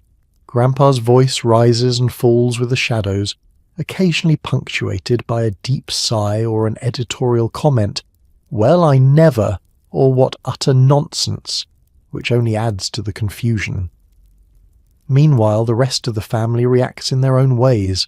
Father grumbles about politics and mutters about how much better things were in his day, despite being barely older than the paper boy. Mother tries to keep everyone quiet, shushing children who are more interested in the advertisements for miracle cough syrups than the actual news. The younger siblings crowd close, eyes wide, waiting for the latest serial installment of The Adventures of Dashing Detective Drake. only to find Grandpa has skipped ahead to an alarming rise in local turnip prices. Inevitably, there's a debate over what was actually read. Was it a fire at the factory or a fine for the bakery? Did Lord Tiddleworth really elope with his housekeeper, or was that just the cat knocking over the lamp again? The family spends a good 10 minutes reconstructing the story, piecing together headlines and half-remembered paragraphs, until finally someone claims that's not what it said at all and demands a rereading. Grandpa obliges, this time with even more squinting, while the lamp gutter and the dog decides to chew on the crossword. By the end, no one is quite sure what's happened in the world outside, but everyone feels they've participated in something meaningful, if confusing. Eyes are rubbed, spectacles are polished, and the newspaper, now folded in new and improbable ways, is set aside until tomorrow's attempt. Modern readers, with your illuminated screens and adjustable fonts, spare a thought for your Victorian ancestors, for whom keeping up with the news was a nightly battle of eyesight, patience, and family negotiation. If the truth got lost somewhere in the gloom, well, at least you bonded over the effort. And if nothing else, you'll always remember the time you all mistook Queen Visit's Seaside for Queen Visit's Beehive, and no one thought to question it until next week's paper arrived. Drop your candle, knock over the lamp, or just forget where you set it down. Congratulations, the game of Find the Matches begins. The stakes, your dignity, your toes, and possibly the family cat's tail. Every Victorian night, there is a delicate choreography to keeping the household illuminated. Carry the candle, mind the drips, dodge the drafts, and always, always remember where you put it down. Yet inevitably, disaster strikes. It takes only a single moment of distraction. You set the candle on a shelf while looking for your stocking. The dog barks, a sibling calls your name, and blink. The room plunges into blackness. That's it.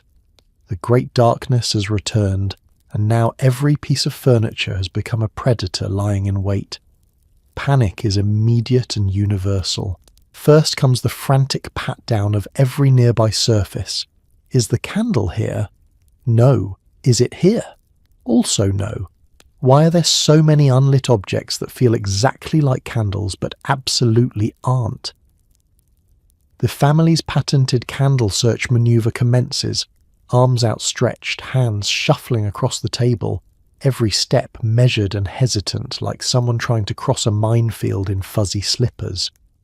You're not alone in your misery. If you drop the candle, everyone within earshot is suddenly involved in the search party. Mother sighs loudly. Siblings grumble, knock knees into tables, and unleash a chorus of "Ow!" and "Who left this here?" Grandpa, convinced he can navigate by memory, manages to find every obstacle except the matches, and the family cat weaves through the chaos, delighted at the sudden rise in ankle-level activity. Of course, the stakes are high. In a world without light switches, losing the candle is a genuine crisis. The matches naturally are never where you left them. Sometimes they're in a drawer, sometimes in a pocket, sometimes in the bread box, because nothing keeps matches fresh like a loaf of rye.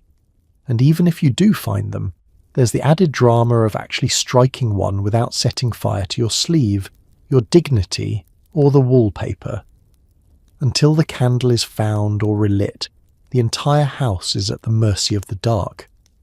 Routine tasks become impossible quests. The act of walking to the next room feels like an expedition into a haunted forest. You shuffle, you trip, you stub your toe twice in the same place, and you begin to wonder if there is a malicious spirit whose only job is to scatter boots and chairs directly in your path. Someone inevitably discovers a long-lost toy or a family heirloom underfoot, adding to the confusion and the growing list of things to apologize for tomorrow. Meanwhile, conversation devolves into whispered accusations. Who put out the candle? Why are the matches in the pantry? Has anyone seen my sock? The tension mounts. Someone swears they can see better if they squint, while another insists that absolute darkness is actually good for the eyes.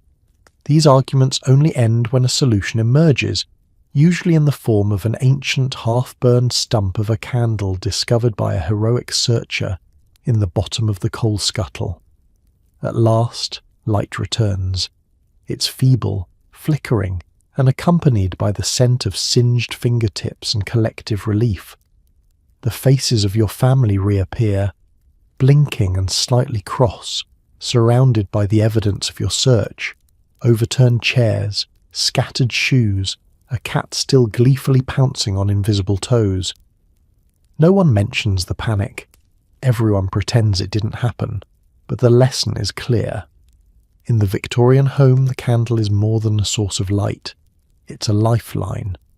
Losing it, even for a moment, reminds everyone just how precarious comfort can be. So the next time you flip a switch and the room fills with light, spare a grateful thought for your ancestors. Part-time candle wranglers, full-time survivors, and perpetual players in the never-ending game of find the matches. Entertainment means whatever you can cobble together from scraps, hand-carved chess sets, repurposed dominoes, or playing cards so worn you're guessing at suits. Victory goes to whoever can see best or cheat most discreetly. In the Victorian household, long after the work is done and the dinner dishes are stacked by the pump, entertainment is a strictly low-budget, high-ingenuity affair. There's no television, no radio, and the piano in the parlour is missing 2 keys and the will to live. So the family circles up near the fire, the lone candle flickering bravely, and the ancient tradition of making your own fun begins. Board games, in this context, are rarely the glossy boxed sets you might recognise today. Instead, you're more likely to encounter a chessboard with half the pawns missing, their absence explained away by mysterious cat-related incidents. The remaining pieces are mismatched, half-painted, and one of the bishops is a button sewn onto a cork. No one remembers where the actual rules are, so the family's version of chess includes sudden death rounds and the occasional impromptu trade agreement. Checkers, or drafts if you're feeling fancy, are often improvised from slices of charcoal and the tops of old bottles. The board itself is usually a page torn from last year's almanac, the squares carefully drawn in with a pencil that's been sharpened down to a hopeful nub. If you're the family champion, you have memorised every dent in the board and use the candlelight's shadowy patterns to your advantage. If you're a less gifted player, you may resort to accidentally nudging the board whenever you're behind, a tradition that's earned many a sly wink and more than one heated whisper in the dark. Dominoes are made from discarded bones, sanded smooth and marked with ink that's faded to near invisibility. Matching up the pieces is as much a test of memory as eyesight. The winner is sometimes the last person awake, or just the person with the patience to count all the pips by firelight.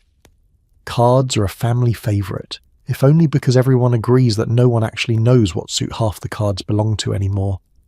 The backs are soft with age, and the faces are so worn you'd need a detective and a bit of luck to distinguish the Queen of Hearts from the Three of Spades. There are house rules for every game, most of which change depending on who's shuffling. Sometimes the Joker is wild.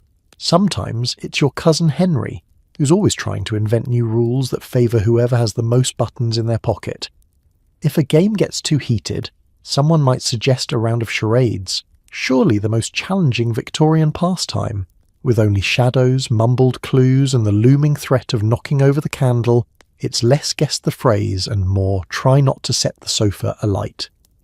Laughter is inevitable, but so is at least one minor accident involving a spilled drink and a hastily mopped-up rug. It's not always cutthroat. Sometimes the games are just an excuse to gather close and talk in low voices, sharing family stories, teasing each other, or simply revelling in the triumph of surviving another day. Cheating is expected, outrage is performative, and the final score rarely matters.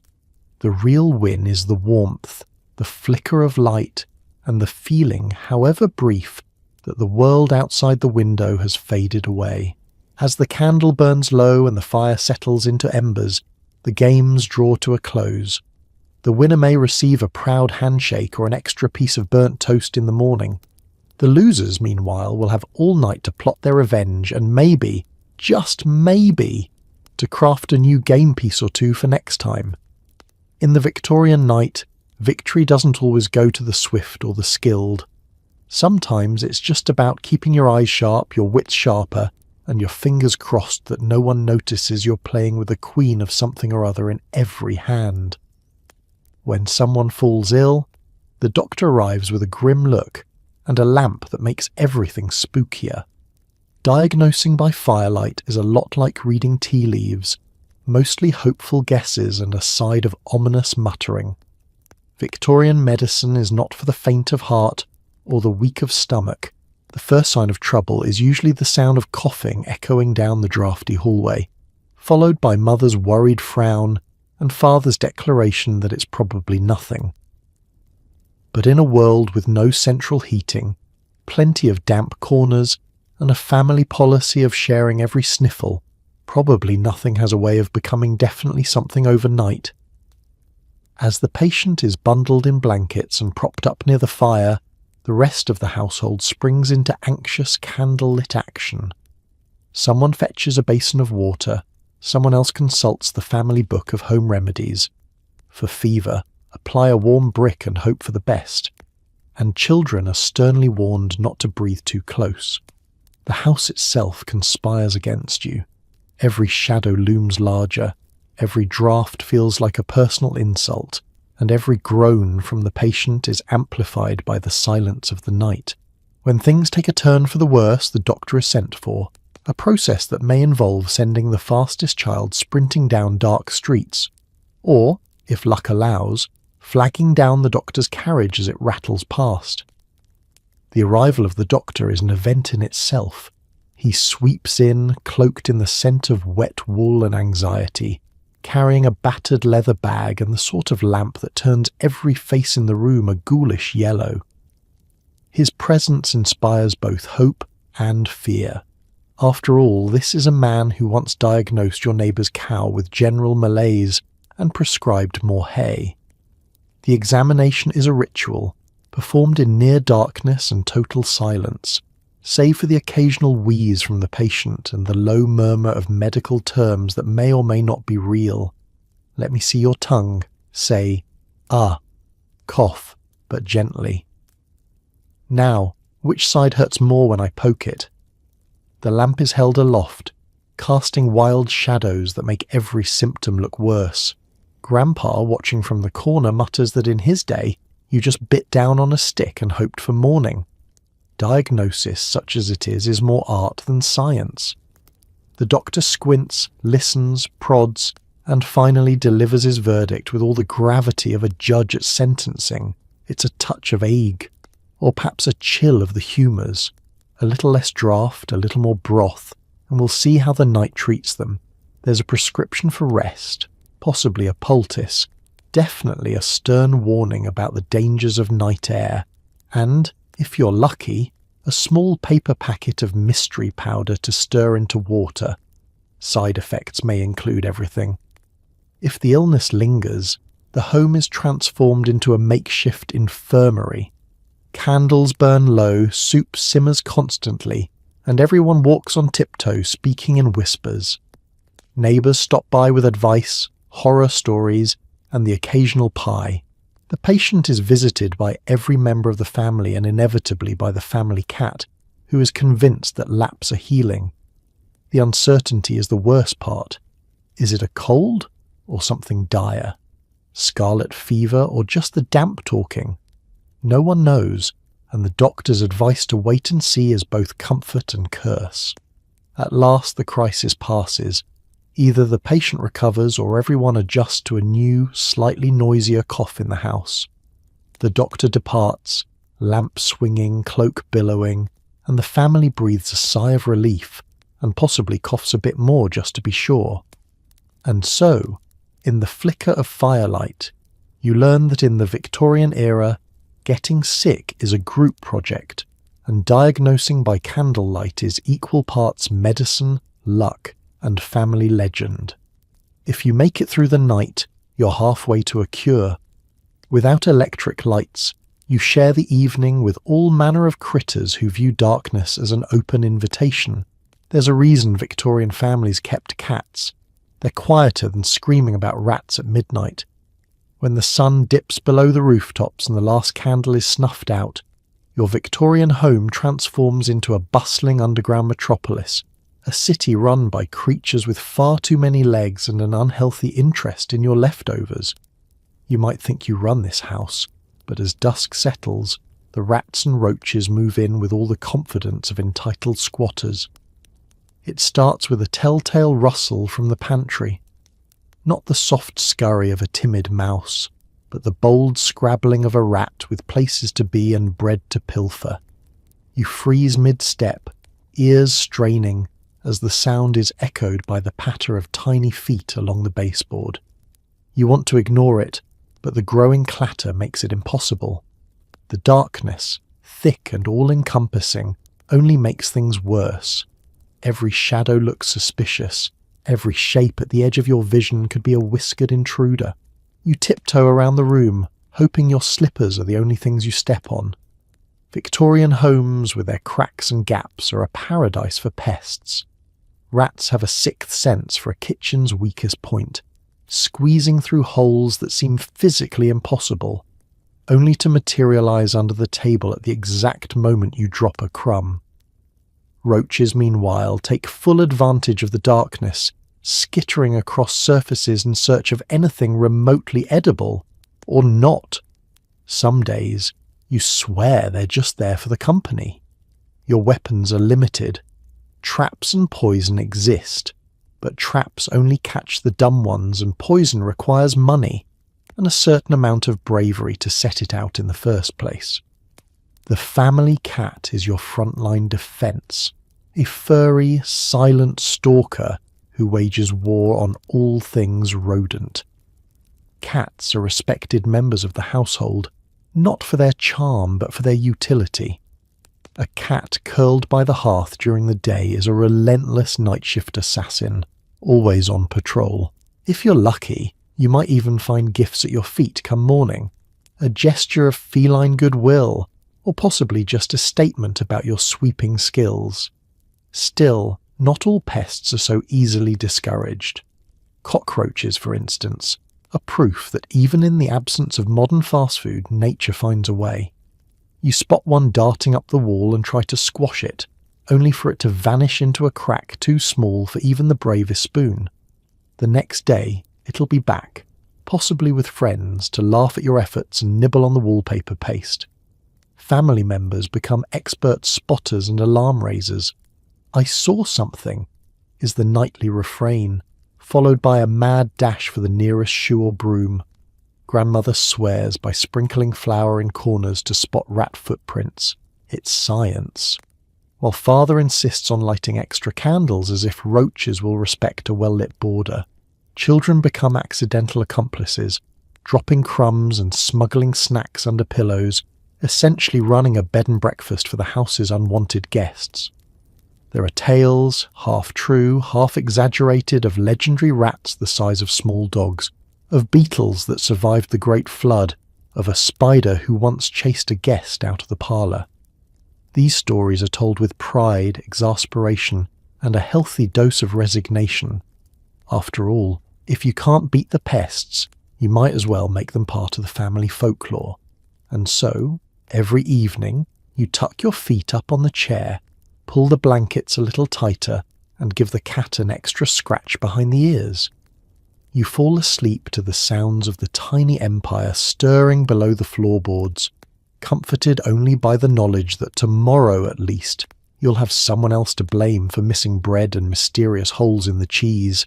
In the grand contest between Victorians and their pests, there are no winners, just survivors, human and otherwise, making peace with the darkness, the scratching, and the never-ending game of who moved my crumbs. Before sleep, every Victorian family performs a solemn ritual, checking locks, extinguishing lamps, hiding valuables, and trying not to fall over the chamber pot. Sweet dreams, if you can find your way to bed in the dark.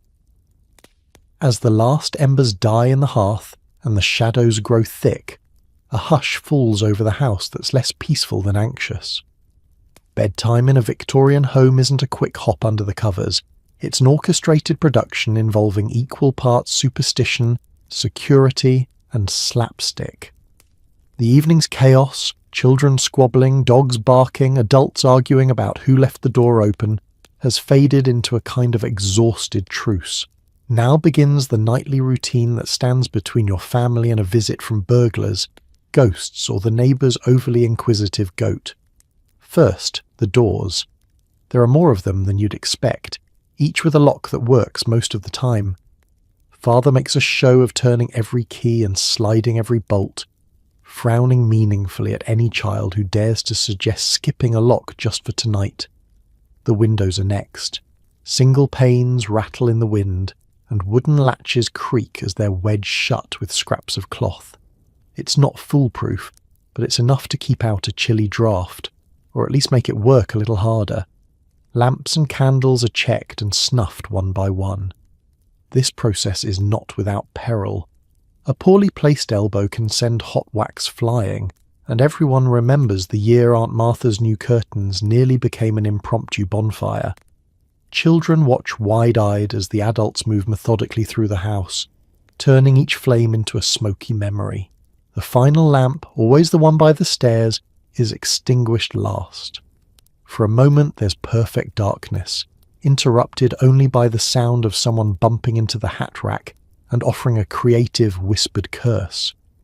Valuables are hidden with all the cunning of a family that has read far too many stories about highwaymen and mysterious midnight visitors. The silver spoon goes in the flour bin. The emergency shilling is tucked under the third stair. Important letters and treasured keepsakes are stuffed into coat pockets or wedged behind portrait frames, in places so secret that by morning half of them will be forgotten and lost to history. If there's a guest in the house, they're given a stern lecture about where to hide their watch, and a warning about the notorious phantom hand that's rumoured to lift baubles from beneath pillows. Now, the spiritual part of the ritual. Prayers are said, sometimes with devotion, sometimes in a rush. The family lines up for a quick recitation, for health, for protection, for warmth, and for forgiveness for whoever forgot to bring in the firewood. Children mumble through familiar words, sneaking glances at the dark corners of the room, just in case a wandering spirit is listening in. For good measure, a candle stub might be left burning under a picture of a saint, just to be safe and to keep away the mice. The last hurdle, navigating the pitch-black journey to bed. This is where true heroism is tested. You shuffle forward, arms outstretched, toes braced for disaster. Somewhere between the stairs and the bedroom, you encounter a minefield. Boots left out for cleaning, the family dog curled into an invisible ball, and, most treacherous of all, the chamber pot, lurking underfoot like a porcelain assassin. There are muffled yelps, apologies, and the occasional crash as someone discovers, too late, that the rug is folded in half. Finally, you crawl into bed, triumphant and mostly intact. The blankets are cold, the mattress lumpy, but the sense of relief is real. You listen to the house settling, to the wind rattling the shutters, and to the faint prayers still lingering in the air. The last thought before sleep is always the same. You've survived another day, and if you're lucky, you'll make it to morning with your valuables, your dignity, and at least one unbruised toe. Sweet dreams, Victorian style, earned, not given.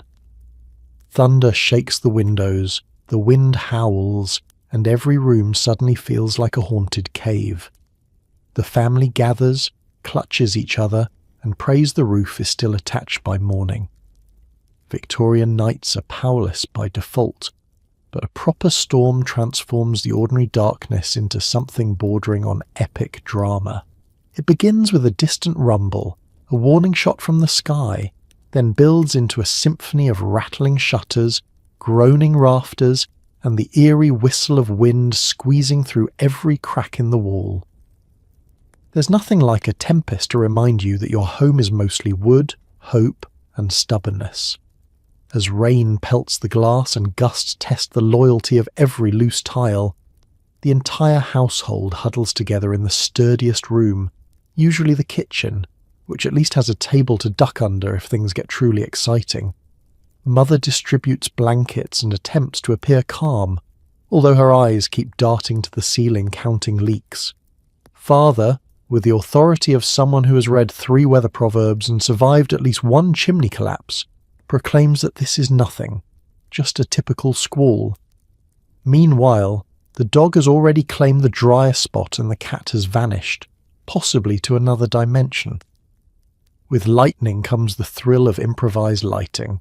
Candles and lamps are summoned from every corner, flames flickering in rhythm with the thunder.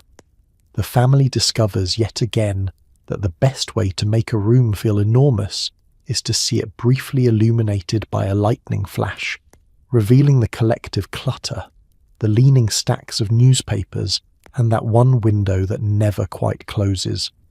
Shadows dance wildly on the walls, turning every coat rack into a lurking figure and every teapot into an artifact of unspeakable power. Storm nights are made for storytelling, and soon someone launches into a tale of local legend. A ghost ship spotted on the river during a storm, or the time Uncle Cedric claimed he saw St. Elmo's fire on the garden fence.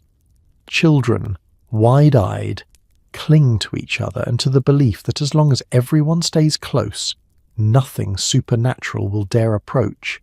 The adults exchange knowing glances, remembering their own childhood storms, the comfort of familiar arms, and the shared hope that the roof really does hold this time. Of course, with storms come leaks. Buckets and pots are drafted into service, strategically placed to catch the steady drip, drip, drip from above. There is always a rush to move chairs and rugs out of harm's way, usually resulting in at least 1 stubbed toe and several shouted directions. The family's system for handling leaks is equal parts military precision and complete chaos, depending on who is in charge and whether the drip has started making a plink noise that will haunt your dreams. Sleep is nearly impossible. Every clap of thunder sends a new ripple of anxiety through the room, and the wind seems determined to find that one loose shutter and slap it repeatedly, just for the fun of it. Some brave soul is dispatched to check the windows, only to return drenched, shivering, and declaring that the storm is definitely getting worse.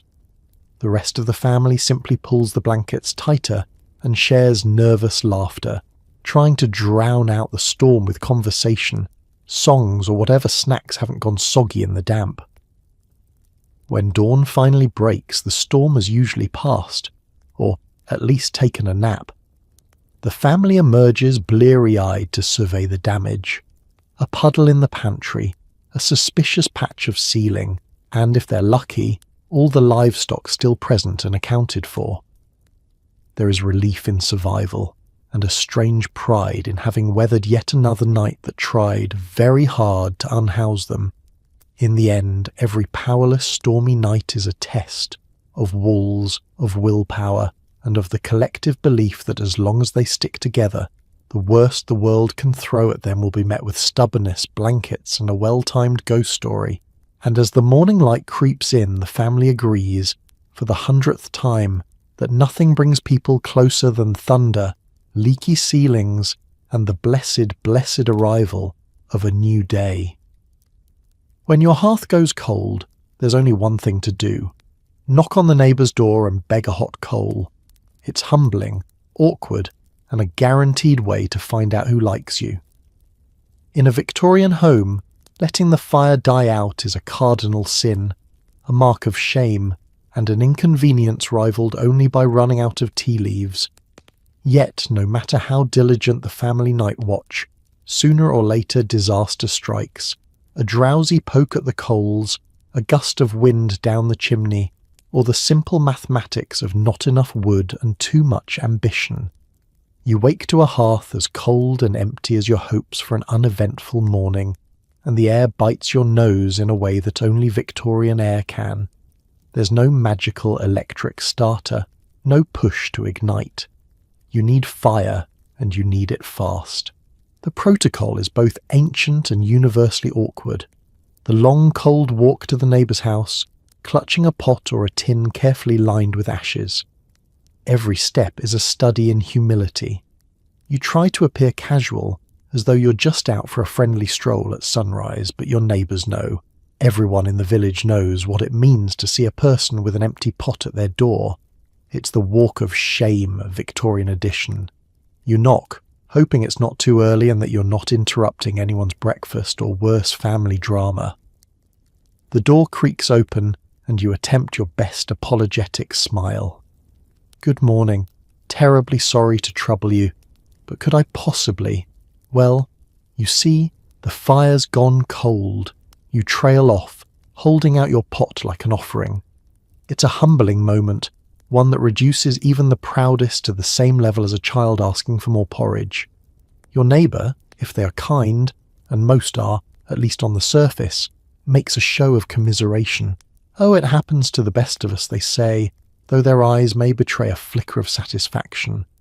After all, last winter you were the one to supply their missing coal during a blizzard, and neighbourly credit is a complex shifting balance.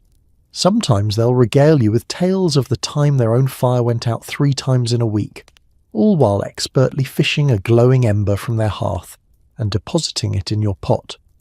The exchange is quick but loaded with unspoken rules. Too little ash and your ember may die on the walk home. Too much and you risk snuffing the coal. You offer thanks, sincere, profuse, perhaps even a bit desperate.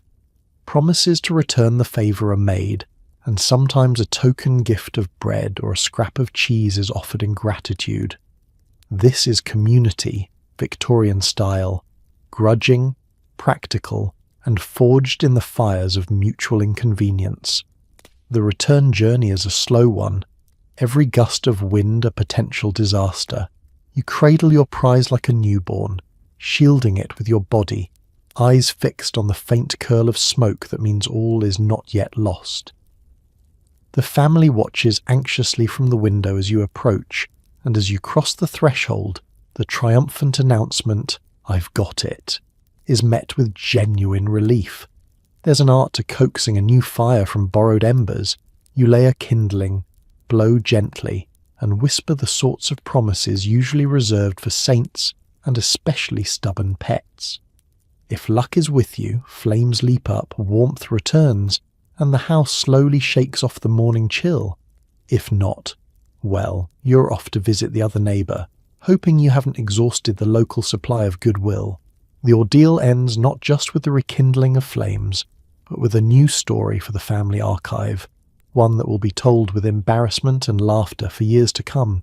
Borrowing fire in all its humble glory is a reminder that, even in a world of closed doors and private hearths, survival often means reaching out, asking for help, and accepting it with grace and a little bit of humility. Privacy. That's for the upper class.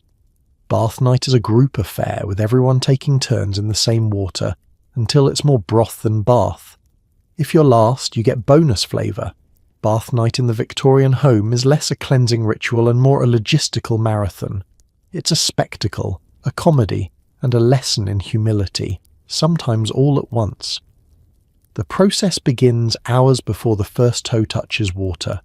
Water must be fetched and boiled, kettle by kettle, each one added to the battered tin tub with a splash and a sigh. If it's winter, your reward is a steamy kitchen and the sensation of boiling your toes while the rest of your body shivers. If it's summer, you simply sweat alongside the soup. The tub itself is a survivor of many battles, dented from years of use, permanently streaked with mysterious stains, and occasionally doubling as a washtub or a vessel for brewing questionable stews. When it finally emerges from its corner, there's a collective groan. Everyone knows what's coming. The eldest, or whoever is smallest and fastest, gets the first dip, soaking in what passes for clean water. For a few blissful minutes they are royalty, swirling the water, enjoying the only truly hot soak of the evening, and pretending not to notice everyone else watching, waiting for their turn. Then, one by one, the rest of the family lines up. The youngest usually goes next, followed by siblings in descending order of how many chores they did that week, and finally, the adults resigned to their fate. By the time it's your turn, the water has transformed from a crystal pool to something that might technically be called family broth. There are floating islands of lint, mysterious bits of hay, and a distinct cloudiness that comes from sheer optimism and the inevitable laws of physics. Privacy is a far-off dream. Siblings dash through the kitchen, adults scold, the dog lurks, and at least one curious neighbour seems to appear just in time to borrow a cup of sugar. The concept of shutting a door is laughable. Half the time, the kitchen doesn't even have one. Modesty is sacrificed in the name of efficiency. Towels are thin, cold, and slightly damp from last week's bath night. If you want a truly private wash, you'll have to settle for a quick scrub behind a curtain of steam, and the hope that no one is paying attention. Soap is shared, rationed, and occasionally lost to the depths. The lye burns, the scent is rustic, and anyone who drops the soap is subject to family ridicule for a solid week. Hair washing is an ordeal in itself, accomplished with water poured over the head from a jug and much gasping. If you manage to rinse all the soap out, you're a legend. Being last in line is a unique brand of suffering. The water is lukewarm at best, the soap has dissolved into nothingness, and the tub bottom is now as treacherous as a frozen pond. You step in gingerly, hoping not to disturb the sediment, and do your best to emerge cleaner than you started, or, at the very least, no dirtier. Afterwards, there's the ordeal of drying off and the equally heroic act of emptying the tub. Water is lugged back outside, sloshing down steps, leaving a trail of suds and the distinct aroma of well-intentioned hygiene. Clothes are pulled on in haste, hair is combed if there's time, and everyone tries to forget what just happened until next week. Bath night ends with a chorus of shivers, laughter, and the universal agreement that, while dignity may be a casualty, family unity and resilience win out. And if you are ever tempted to complain about your modern shower, just remember, somewhere in history, an entire family is still waiting for their turn in the tub. As you lie in the dark, shivering under a mountain of blankets, you imagine a world where light comes from the walls and warmth doesn't require constant vigilance. Someday, someone will invent a way out of this, but tonight, you just hope the candle lasts till morning. Victorian nights are a masterclass in endurance and creative wishful thinking. As the final candle flickers on the bedside table, you snuggle deeper under scratchy covers, the chill of the room determined to sneak in at every gap. You've survived the rituals, the wrestling match for a patch of blanket, the orchestral snores from every direction, the last-minute stampede to check that the fire is at least pretending to behave. The darkness settles like another heavy quilt, equal parts comfort and curse. In that inky silence, your mind wanders, past the aches in your joints and the scent of soap still clinging from bath night. What if things could be different? What if, with a flick of the wrist, you could banish shadows not just from the kitchen, but from every hidden corner? You let your imagination drift to the wildest stories you've overheard.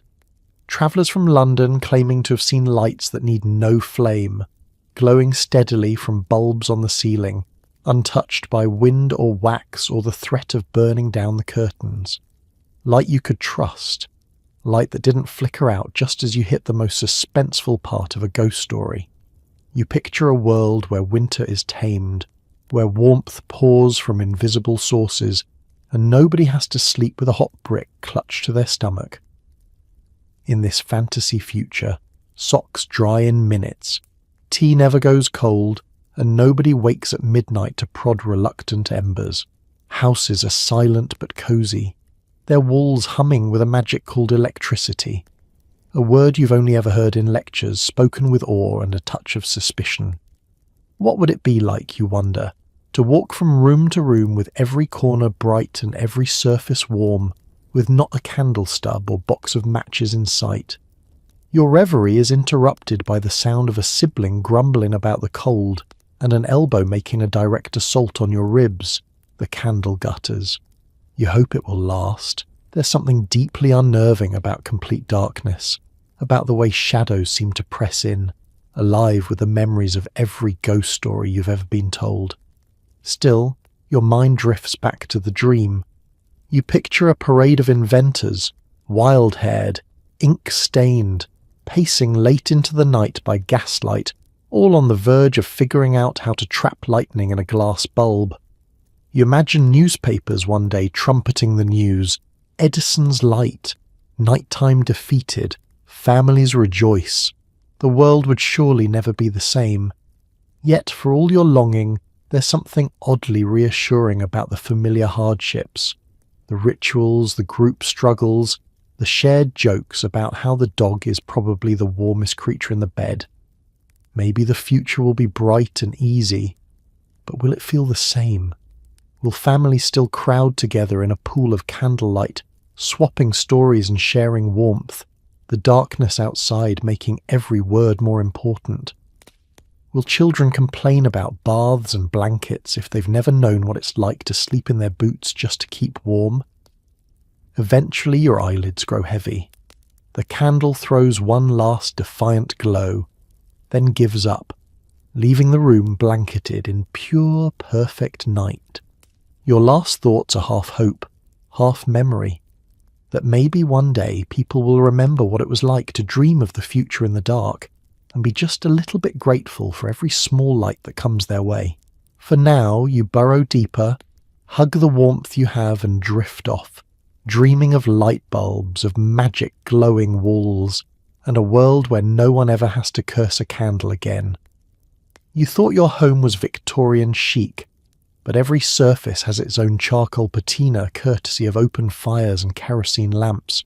You wipe the mantle, it's instantly grey again. Your curtains, once white, now match your mood.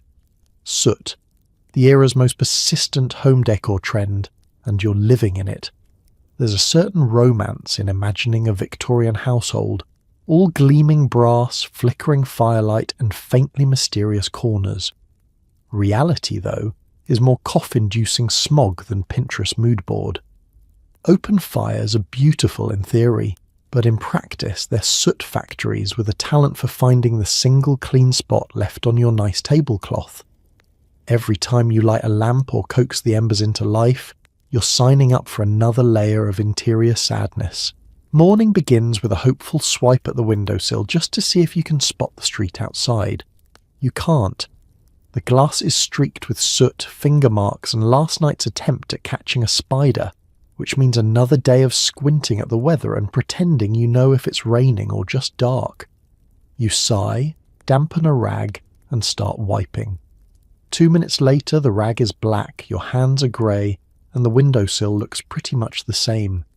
Every surface tells the same story. The mantelpiece, polished lovingly last week, is now dusted in a fine coat of black. The walls above the fireplace carry a shadowy mural, painted by countless years of smoky evenings and the occasional overzealous coal toss. Even the plates stacked safely in the cabinet feel gritty to the touch. Bread comes out of the oven with a crust that's 1/3 actual food, 2/3 edible carbon. At this point, you're convinced the family's just ingesting soot in small daily doses, and perhaps you're building up some kind of superpower or a lifetime cough. Textiles suffer most. The curtains, once cheery and white, have adopted a shade best described as London fog meets Monday morning. Your favourite shawl is lined with flecks of ash, and even the dog's blanket, laundered just yesterday, now sports an abstract pattern that would impress the Royal Academy if only anyone could stop sneezing long enough to appreciate it. You hang sheets out to dry, and the wind rewards you with a fresh coating of chimney discharge for your trouble. cleaning is less a task and more a form of performance art. The feather duster leaves elegant black stripes across every surface. Scrubbing the floor becomes a test of optimism. No sooner have you washed away a muddy footprint than a new, soot-blackened one appears, usually courtesy of a family member who just popped in to check on the fire. There are special cloths, secret concoctions of vinegar and elbow grease, and yet the soot always returns, as reliable as the evening bell. And let's not forget the smell. The entire house is wrapped in a faint haze of burnt things, a perfume that lingers in clothes, in hair, and in the bread bin. Visitors walk in and immediately remark, "Smells cosy in here," which is Victorian for, "Are you burning tyres for warmth?" You take pride in your home, of course, but you learn to lower expectations and embrace the rustic charm of constantly dirty hands and perpetually dingy lace.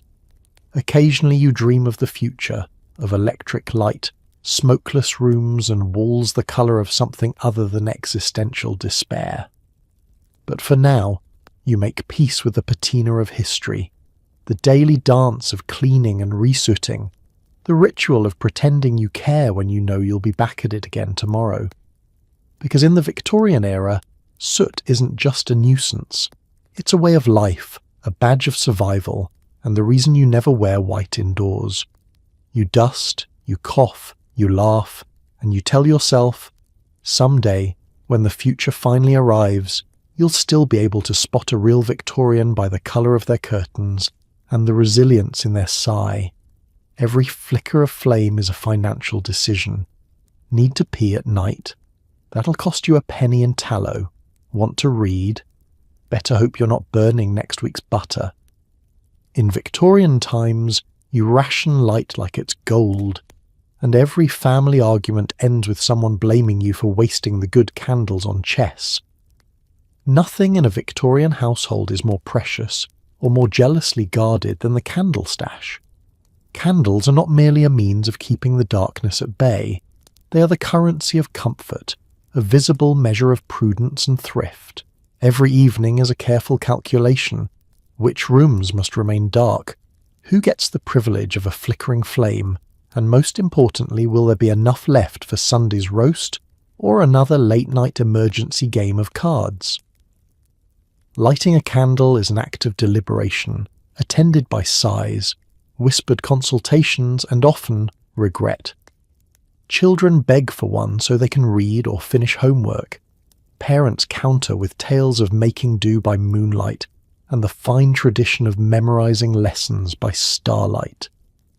Anyone caught using a full tallow candle for mere convenience, say, illuminating the corridor so the dog doesn't trip you, will be greeted with gasps and a running tally of how much that single flame is costing the family.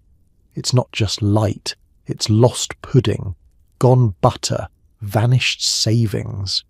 This stinginess is not just custom, it's necessity.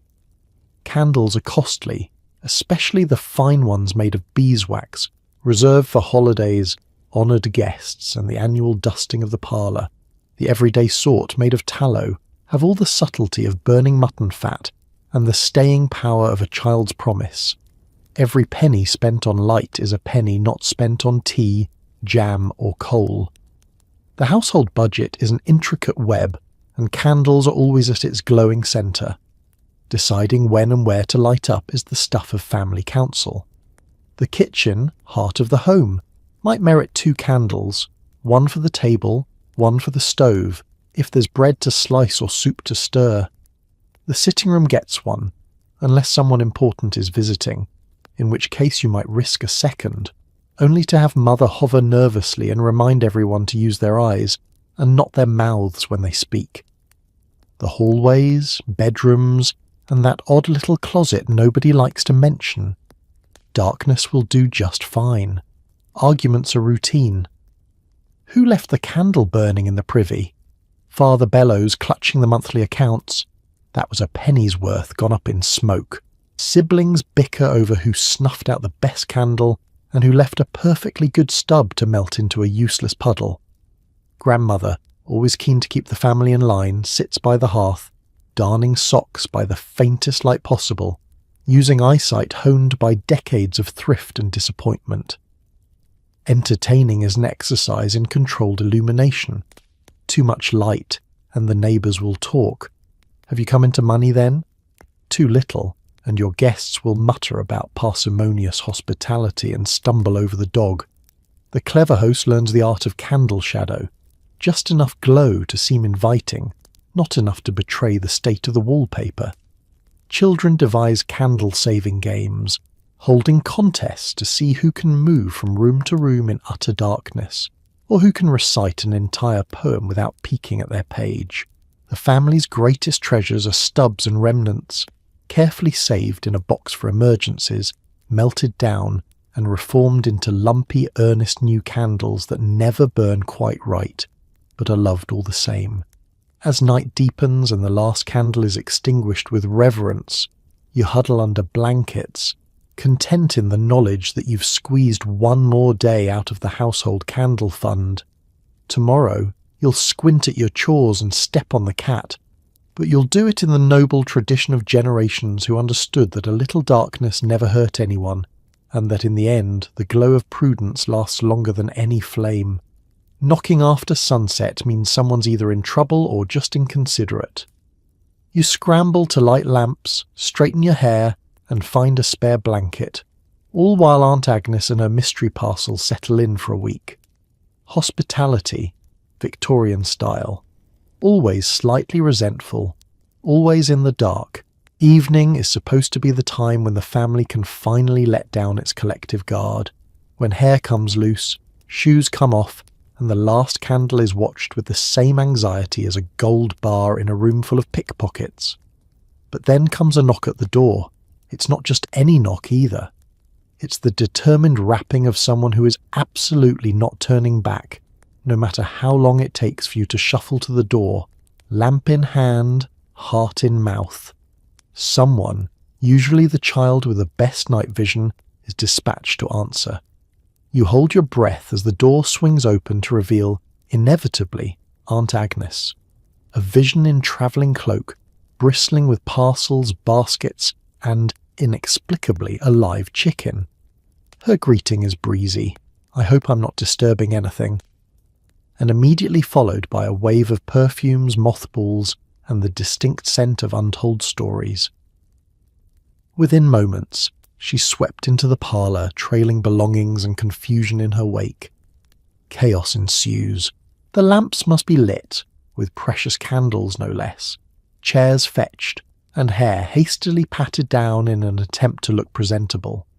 Children are scrubbed on the spot with a damp cloth, and grandfather is woken up from his strategic nap by the fire and pressed into service carrying in parcels that seem to multiply every time you look away. The guest bed, if you even have such a thing, is dug out from under a pile of boots and school books. If not, the least lumpy sofa is offered, along with a warning that the dog sometimes claims it after midnight. Aunt Agnes, of course, is just getting started. She unpacks her luggage as if she's moving in for the season. Out come shawls, handkerchiefs, jars of dubious preserves, and a suspiciously lively hatbox. Every parcel has a story. This one is for a friend in the next village, this one is medicine for my digestion, and this small mysterious bundle is not to be opened except in case of an emergency. You don't ask what counts as an emergency. You're not sure you want to know. Hospitality is extended with a kind of grim determination. Tea is brewed from the good leaves. The last of the sugar is sacrificed. Mother produces the special biscuits, slightly stale but ceremonially important. Conversation is bright but forced, everyone simultaneously trying to make Aunt Agnes feel welcome and silently calculating how long before she asks for the best pillow.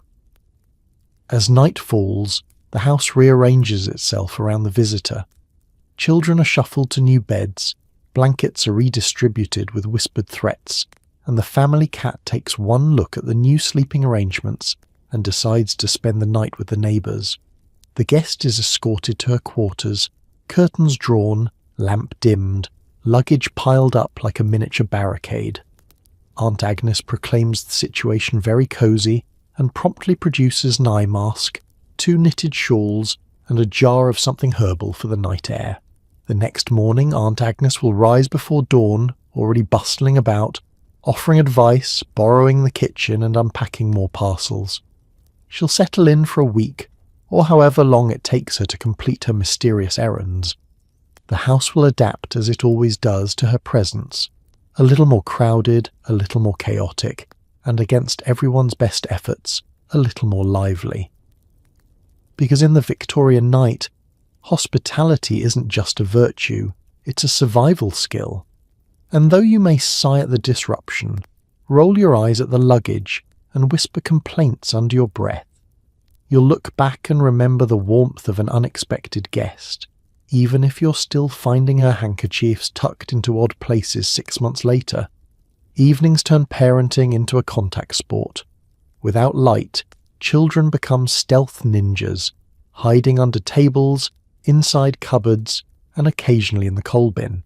The phrase "put the kids to bed" actually means hunt them down and hope you're not tucking in the neighbour's child by accident. When the last rays of sunlight slip from the Victorian windows, a peculiar transformation takes place. The children, who all afternoon were easy to track by the trail of muddy boots and the volume of their shrieking, vanish into the twilight, morphing from small, noisy humans into shadowy sprites with the evasiveness of well-trained spies. Every nook and cranny becomes a hiding spot, every shadow a potential den of giggling mischief. The lack of electric light is both blessing and curse. On the one hand, you can't see what new disaster has been wrought on the parlour rug. On the other, you also can't see who, or what, you're about to step on as you navigate the house with a single candle and the desperate hope you're not about to trip over the dog. Siblings conspire, creating alliances and rivalries in the dark. The game is simple. Stay invisible for as long as possible, make as much noise as possible when finally discovered, and then attempt to negotiate for extra bedtime stories using whatever leverage is at hand, mostly their own refusal to budge. "Where's Tommy?" someone asks. There's silence. This is never a good sign. The adults begin the nightly ritual, part roll call, part search party, fanning out across the house with lamp and lantern, poking into wardrobes, feeling under beds, and gingerly opening the coal bin just in case. Shoes are checked for feet. Cupboards are opened to reveal not only children, but also a small collection of pilfered biscuits and, once, a very confused kitten. You learn quickly that if a room seems empty, it almost certainly isn't. Occasionally the search uncovers more children than you started with. Neighbours, equally overwhelmed by the chaos, sometimes accidentally send their offspring to your house for the evening. The confusion is compounded by identical nightshirts, wild hair, and the simple fact that in Victorian light, every child looks equally guilty. The line between family and friend blurs, and nobody is quite sure who belongs to whom until morning. Bedtime itself is an exercise in compromise and low-grade bribery. There are arguments over who gets the coveted spot furthest from the window, less draft, fewer ghost stories, who gets the extra blanket, and whether or not it's fair to make the smallest child sleep in the middle for warmth. Parents negotiate, plead, and, when all else fails, threaten to read aloud from the family's most boring moral tale until everyone surrenders. As the children are wrangled, washed, and steered towards beds of various shapes and comfort levels, the chaos slowly ebbs into a symphony of yawns, murmured protests, and the thud of a pillow launched across the room. Lullabies are sung, prayers are recited, and promises are made. "I won't hide in the pantry tomorrow, really," that no one truly expects to be kept. The youngest clutch favourite rags or stuffed toys, seeking comfort in the familiar scent of home and soot. Eventually peace descends. The house grows quiet except for the soft shuffling of feet and the occasional creak as someone checks for stragglers or retrieves a last-minute glass of water. The final head count is always approximate. The certainty that everyone is accounted for relies mostly on instinct, and the knowledge that, one way or another, the children will all reappear for breakfast. Victorian childcare after sunset isn't about perfection. It's about perseverance, improvisation, and embracing the fact that in a house lit by candles and chaos, sometimes the best you can do is round up most of the kids, tuck them in, and trust that the right ones will be there in the morning. If you do find an extra child, well, there's always room for one more at the table. So tonight, as the last candle burns low and the shadows finally stop rearranging the furniture, you can let yourself drift away knowing you survived the day. You woke with the sun because it decided so. You navigated your house by memory and bruises. You ate meals cooked in half light, bathed in water that actively resented you, and shared warmth with family, pets, and at least one object you couldn't identify in the dark. And somehow, that was normal. Victorian families lived this way every single day, not as a novelty, not as a cozy aesthetic, but as a constant exercise in patience, resilience, and not accidentally setting the house on fire. They learned to stretch daylight, ration candlelight, and turn routine discomfort into a skill. Darkness wasn't something to fear. It was something to manage, negotiate with, and eventually accept. They found ways to laugh in the gloom, to tell stories by firelight, to gather close when the world outside went quiet and cold. They raised children, cared for the sick, mourned their dead, and still showed up the next morning to do it all again. No switches, no hum of electricity, just stubborn determination and a surprising amount of soot. So as you lie there now, wrapped in clean blankets, with light at the tap of a finger and warmth that doesn't require constant supervision, maybe offer a quiet nod to the people who lived before all of that. The families who survived flickering lamps, freezing floors, and nights so dark they had to be felt instead of seen. Because history isn't just wars and dates, it's ordinary people doing extraordinary things just to get through the day, and then the night. So rest easy, enjoy the glow, and be thankful you don't have to check the fire one last time before falling asleep.